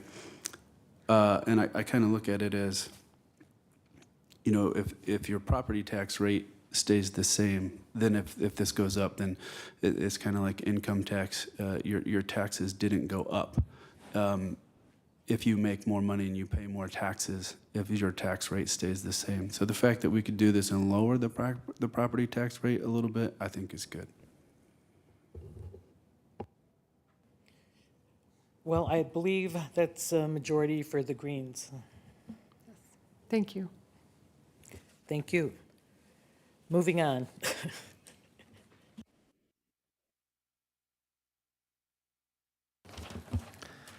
I like this topic a lot better. The next topic is the Washington Plaza Christmas tree lighting update. This is largely, we were just wanting to share. I know we had originally thought about the potential of a lighting being on December 1st in kind of restructuring that city council meeting to kind of accommodate that. Well, with that being Thanksgiving week before it, I don't know if our staff is going to have the time to set it up. So we do believe that we can get it set up and decorated by December 8th. And so we'd like to move that Christmas tree lighting from the plaza to December 8th. Right now, we're tentatively looking at canceling the committee of the whole meeting in exchange for everybody here to be at that first tree lighting. I don't know of anything now that we don't have the truth and taxation hearing. That was going to be the only outstanding item that I think we would kind of force to be on the 8th. But we are looking to have that lighting kick off at 5:30 in the afternoon with Beverly Manners Band and Choir performing at 6 o'clock. We would then look to tentatively have a little welcome from the mayor at 6:20 and then the tree to be lit at 6:25. There seems to be a long list of very nice things that are going to be out there. We're hoping for a little additional participation for some of the businesses out there. But the Park District and the Chamber and the library are all on board, and they're looking for a great event here. So we might want a little bit of light snow just to really amp up the festivities, but that's about it. Nothing that's going to push our guys out on the road. So that is all for that item. It was a lot shorter than the tax levy. I feel like it's a little more palatable. If there are any questions regarding the Christmas tree lighting, feel free to ask now. We will hope to get some kind of a agenda or kind of a layout of what's going on as soon as we can kind of get that locked down. Seeing no questions. The next item on the agenda is the Walnut and Peoria Street lights retrofit and electric meters discussion. And I'll hand the floor over to our Public Works Director for that item. Thank you, Dennis. Continuing with the light discussion, the city owns some light poles on the east end of town, on Walnut and in front of Lindy's Market Street area. Currently, these poles are, we pay per pole. We are looking into exactly how much per pole, but the thought would be, if we can get them on meters, we wouldn't pay the price per pole, and then if we could do a retrofit, we could get some cost savings there, energy savings. We were looking at Walnut Street for the LED retrofit and the meters, about 10,470. Peoria Street, we're looking at 15,320 for the retrofit and to get them metered. Kind of just looking for some discussion from council if they feel that to get these metered now and retrofitted, or if it's something that possibly we'd rather wait until the next fiscal year.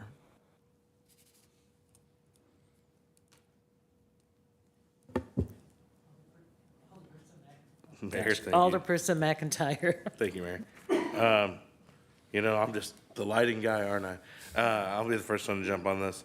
I think this is a great idea to get moving. Again, I think I like I said, when we discussed this, for the ones around the square, talk about getting it budgeted for next year.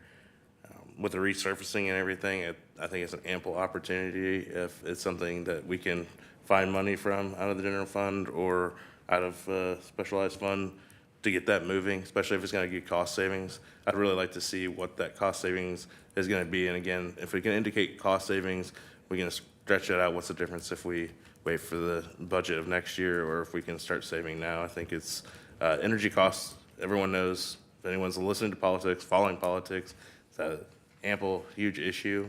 And I think it's something, if we can get on top of it and get ahead of it, it'd be a great idea.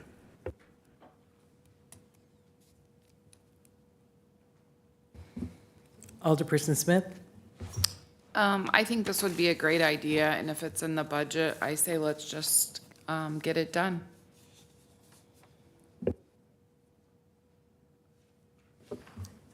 Thank you. Alderperson Moss? I would have a couple questions, and I'll right up front apologize that I didn't ask them in advance. I was enthralled in tax levy reading. If staff could kind of just maybe let us know in the future, or, you know, an email or something about, you know, like what do we pay a month per poll, or don't expect you to have that off the top of your head.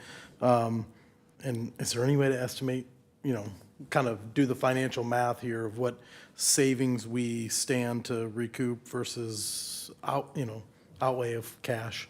So I would be interested in those numbers and, you know, in the near future. No, and again, staff's kind of looking into that. I just kind of wanted to get this in front of the committee of the whole, so that if we can get those numbers, I can come next week with that information and maybe go for approval. To me, it's just kind of a math problem. Mayor, Alderperson Martin? my apologies, but can we do a very quick break, bathroom break? So moved. Let's go 7 minutes. Five. That's kind of against me.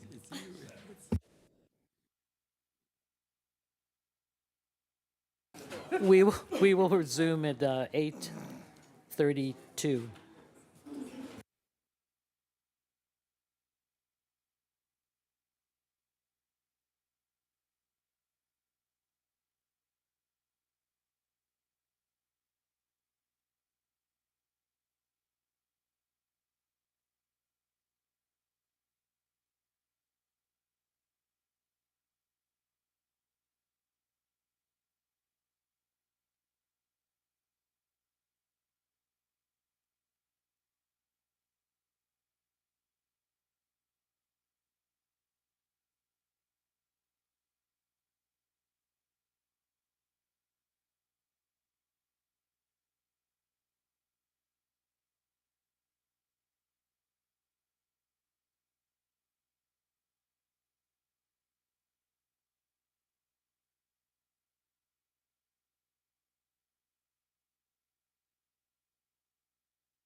2-minute warning.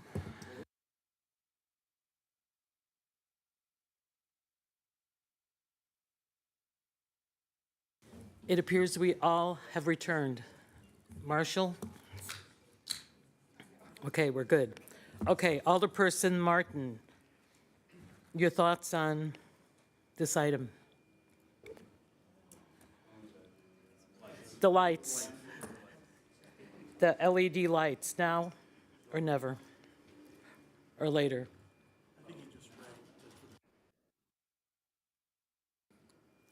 All right, I think.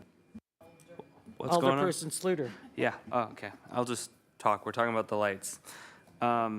Yeah, so I'm in favor of the lights. If we can do it in the budget, kind of what Alderperson Smith said, it'd be great to do it. I was wanting to know the difference between why there's the price difference on the two different sides. There's less lights on the Peoria versus on the Walnut side. But Brian, if you could answer that, it'd be great. Yeah, thank you. I'm sure some of the difference in price are, using a lift and getting to them, and probably some of the labor involved in one side versus the other. And I believe one of the electric meters has to be farther away due to just placement. So there's a reason why it costs some, or a little bit more. Okay. Yeah, so each of those meter locations is going to have its own kind of controller box. And one of them, I want to say is the one at Market Street. Their run to get from an actual electric source to that box is longer. And I think it's a little tighter for it to get where they need to for that location. Okay. We haven't really fully picked a color yet, have we? Yes. Isn't it true that the past council picked a color? It's going to be purple. No, I kid. So what they recommended, or what he had quoted, was the color temperature is 3000 K. Usually it's considered a soft white or warm white. I know a lot of people probably would prefer like 27, but 3000, it's still considered a warm light, still has some of the orange tint. Awesome, thank you. All right, we need one more for a direction to go ahead. Mayor, Alderperson Ernst. yeah, I'd be for it. I think, if you can bring that data to next week. But yeah, barring any crazy unforeseen data points of math, I'd be for it. All right, thank you. Moving on. The next item on the agenda this evening is another, and hopefully this is a quicker discussion on golf carts. A conversation that the mayor and I had regarding golf carts. We were kind of talking about the inability to build a consensus on really anything. And so her thought on this was, we'll just break this up into tiny sections until we either get a consensus on something or we get a consensus on no. And so the first one is whether or not council is wanting to put on a non-binding advisory question on the next ballot as a referendum. If there is a thought on it, this question here took me about 1 minute to put together. It largely just said, should the city council allow the operation of golf carts within the city of Washington? There could be something like that. It could be, in any capacity. We could kind of change that to be whatever wording the council would be. Mayor, Alderperson Smith. I'm in favor of it being on the referendum. I also don't care for the wording of your quick sentence, but I just think something along the lines, would the residents of Washington like to see golf carts considered for use on public streets? Or something to that effect, not necessarily mention the council. I think if it's on the referendum, it's the residents of Washington voicing their opinion, and that's what we want, I guess. So to clarify, this question is asking the council if we want a referendum, and then as Alderperson Smith said, then perhaps the attorney or other people can draft the question how it should be. So I have a lot of experience with this recently. You want the question to be as straightforward as possible. When it gets too long, it gets confusing, and you're not getting any value out of a yes or no answer to a real complex question. So I don't have strong feelings one way or another how you word it. I would just, urge simpler is better. It's more productive in terms of you're going to get this many yeses and this many nos, and what does that mean? So anyway, just give that some thought. So in the, well, let's just go around the room. McIntyre, are you in favor of a referendum? Yeah, I'm in favor of a referendum. I don't want to be the wordsmith for it, but I'm in favor of it. Alderperson Blundy? When is the election this would be on? St. Patrick's Day, it would be the next one, the March 17th is the primary. Okay, And then the regular election would be, first Tuesday of November. okay. And we get that. So we're shooting for March. No, this is the general. We're not the municipal. Even year.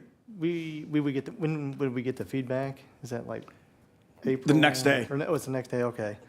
I mean, they tabulate it and, it's. Okay, I didn't know if there was a little delay in that or not, but okay. That seems like timing wise to me is good, because then if we were to draft something up, it'd be in time for the next summer season. We got to get it to the clerk by December 29th, so we have a little bit of Yeah, time. no, I meant like an ordinance. If we said if we were going to move Oh. forward doing something to allow these. Yeah. That seems. And the it's right totally season. non-binding, so, it doesn't compel us to do anything.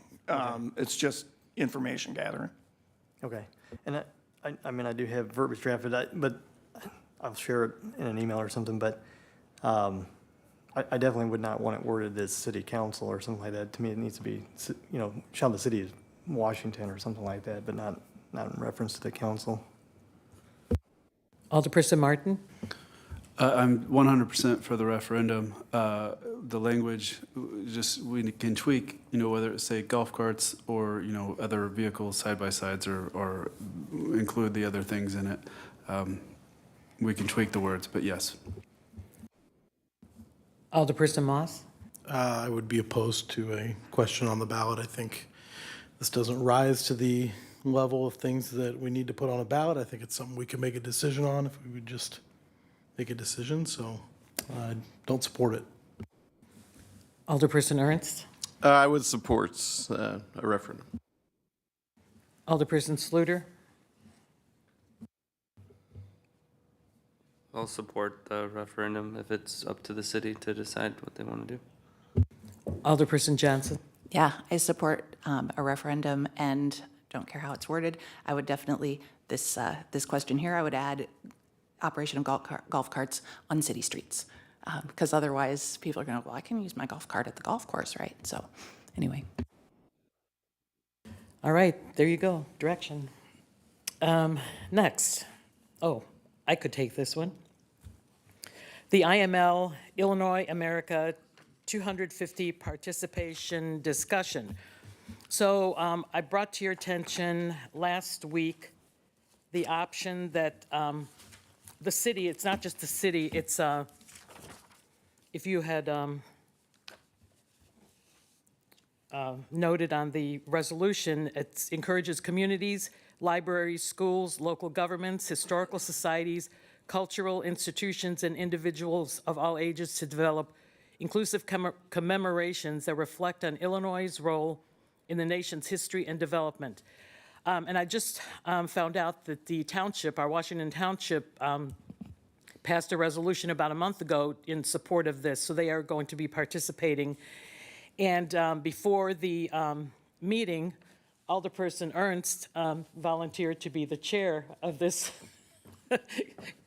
commission, should we decide to adopt this resolution. So I would like to know if, and I guess we could just go around the table, as we did with the golf carts, if you are in favor of passing this resolution, probably at the next city council meeting. But as far as planning, what the planning will be, that would be a committee with Alderperson Ernst as the chair. So shall we start with Alderperson McIntyre? I'm happy to have Alderperson Ernst take this on, so And- I'm happy to support this as well. But yes, thank you for stepping up. Thank you. Alderperson Blondie? So just, I would assume if there's any cost associated Oh, to this. I got to tell you, there's going to be no cost. I mean, it's not I'm all going in to, then. it's one of these things where you can choose an event. Well, I won't exactly say there's going to be no cost, but there are three options. You choose an event, something educational, or be a partner, meaning the city's going to pay something. And that's not an option in my book. This is something that we would come up with. For example, Peoria Heights is partnering with the Riverfront Museum and some sort of a exhibit or something of that sort. So it doesn't necessarily have to be just us in Washington. We could partner with schools, other entities, depending upon, what evolves. Basically, we need to pass a resolution if we are going to be participating in this, if the city's going to be counted in on this. Okay, yep, I'm good. All right. Alderperson Martin? Yes. Moss? Yes. Ernst? Yes. Smith? Yes. Sluter? Full support. Thank you. Johnson? Yes. All right, unanimous. Thank you. I appreciate that very much. The next item we have on the agenda this evening is the Washington Police Department monthly report. I'll hand the floor to Chief Stevens. Thank you, Dennis. The Police Department serviced, as you will see from that which was distributed, just over 1,200 events, including 22 Part 1, 126 Part 2 offenses, issued 40 traffic citations, 125 written warnings. Patrol officers handled 15 traffic crashes, 76 positive community contacts, that kind of stuff. Can be school safety drills, dare instruction, or just patrol officers doing what they do in the community every day. Remind you, this is a monthly snapshot rather than a measure of broad trends. But if you did want to extrapolate broad trends, you'd see that crime is down. That said, I want everybody to keep their eyes open, keep their doors locked, especially car doors, as we head into the Christmas season.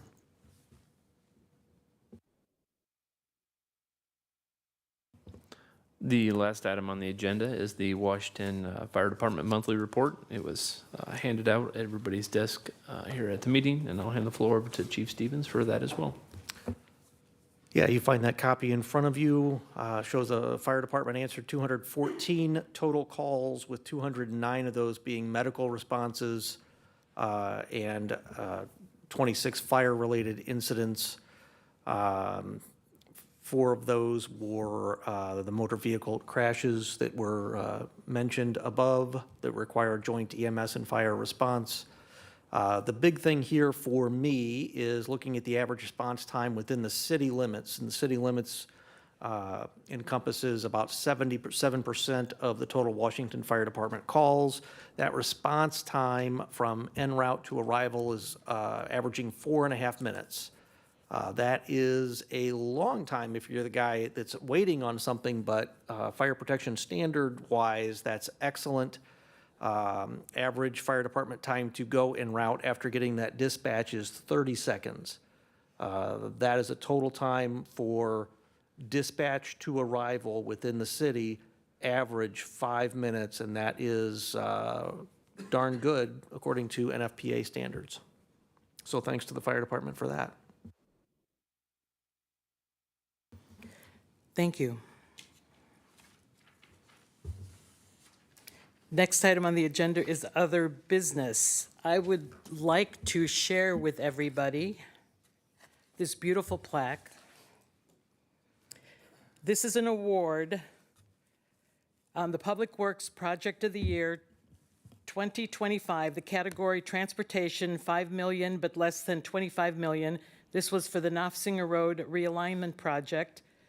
The managing agency, the City of Washington, the engineer, Terra Engineering Limited, Phase 1 and 2, Hutchison Engineering Incorporated, Phase 3, and the contractor, Gensini Excavating Incorporated. This award was presented to actually Ross Fuller this past Wednesday, and maybe you can explain a little bit more, because it's the American Public Works Association Illinois chapter, so congratulations. Thank you. There are a series of these project awards that get handed out. Projects under 5 million, 5 to 25, and then larger than 25. That larger to 25 is very hard to get, especially in this area, because we just don't have a ton of projects at that large. But in general, you have to apply for these projects to APWA, and then they have a selection committee that then pares it down. And so there are a couple different categories, but we did win transportation because it is a road. So we're pretty proud of it. We like to see when our projects get it. We did get one last year for the set of the Hilldale projects as well, but I think this was a better project myself, and I was pretty happy to get it. I wasn't allowed to be at the meeting. I should have, but we had some family stuff, so Ross stepped in and took it home for us anyway.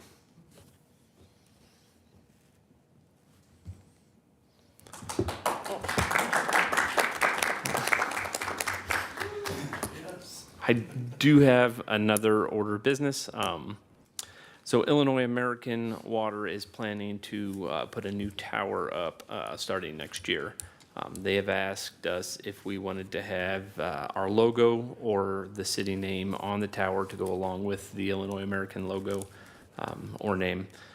They said they would cover all the costs, but I said I was going to ask the council.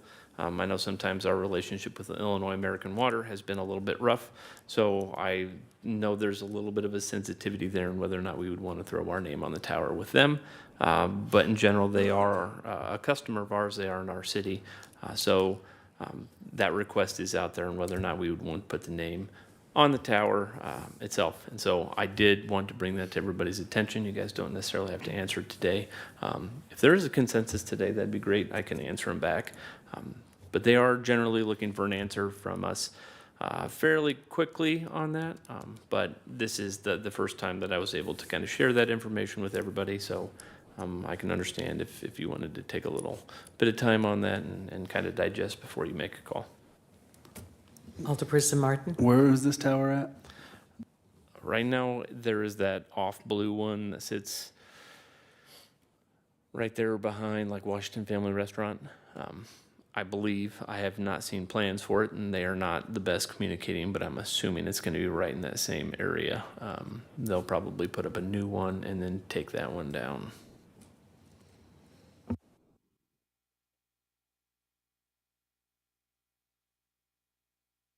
Okay, we have a consensus. Supposed to laugh at that.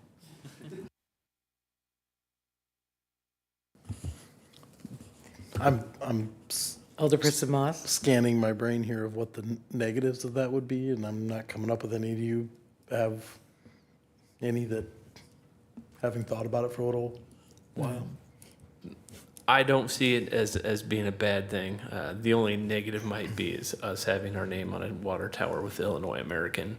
I know some of the customers in that area are very sensitive to being their customers and some of the rates that they offer. But I mean, in general, I don't see there being a bad thing with it being inside the city limits. Mayor. Alderperson McIntyre? Yeah, I think from just digesting it quickly, from emotional response, I lean on the idea of it's not necessary. And again, I understand they're a large customer, but as Dennis just mentioned, that there are several customers that are in that area that pay significantly more. They wonder why they can't be on Washington Water. And so I just don't feel like it's necessary at this time to muddy that water. Well, I appreciate them coming to us with something like that. If it's not something the city owns, I don't necessarily feel comfortable putting our logo on it from my personal standpoint. Mayor, Alderperson Smith? I agree with McIntyre. I don't think it's necessary that we put our name on it. It was nice that they asked, but I don't think it's necessary. Alderperson Martin? I think we should put our name on it. I certainly don't want to see anything else, Illinois American Water or any other logo or anything. So I think so, but I reserve the right to change my mind. When Dennis first brought this up, my first thought was, I looked at this item H, Illinois America 250. Maybe we could think about putting this, their logo on there. It's kind of like a play on words in a sense, because it's Illinois America 250. We're going to be participating in the commemoration of our country's anniversary. They have a logo. There's not one like here, but they have it's kind of like a red, white, and blue logo that's really nondescript. So if you, maybe all of you can look at that on one of these links, because there'd be something, and it wouldn't be Illinois American Water's logo, it wouldn't be City of Washington, but it'd be something to do with America. That's my 2 cents. Did I misunderstand, or Illinois American's going to have their logo on it too? Their intention is to have their logo on one side, and they're wondering if the city would want the City of Washington or our logo essentially on it, on the same tower as their logo is. I misunderstood. I take that back what I said. All right. Any other business? Alderperson Smith. Just briefly, the Washington football team is heading to their third round of playoffs at Providence Catholic in New Lenox on Saturday, game time 1 o'clock. If anybody can go, root them on.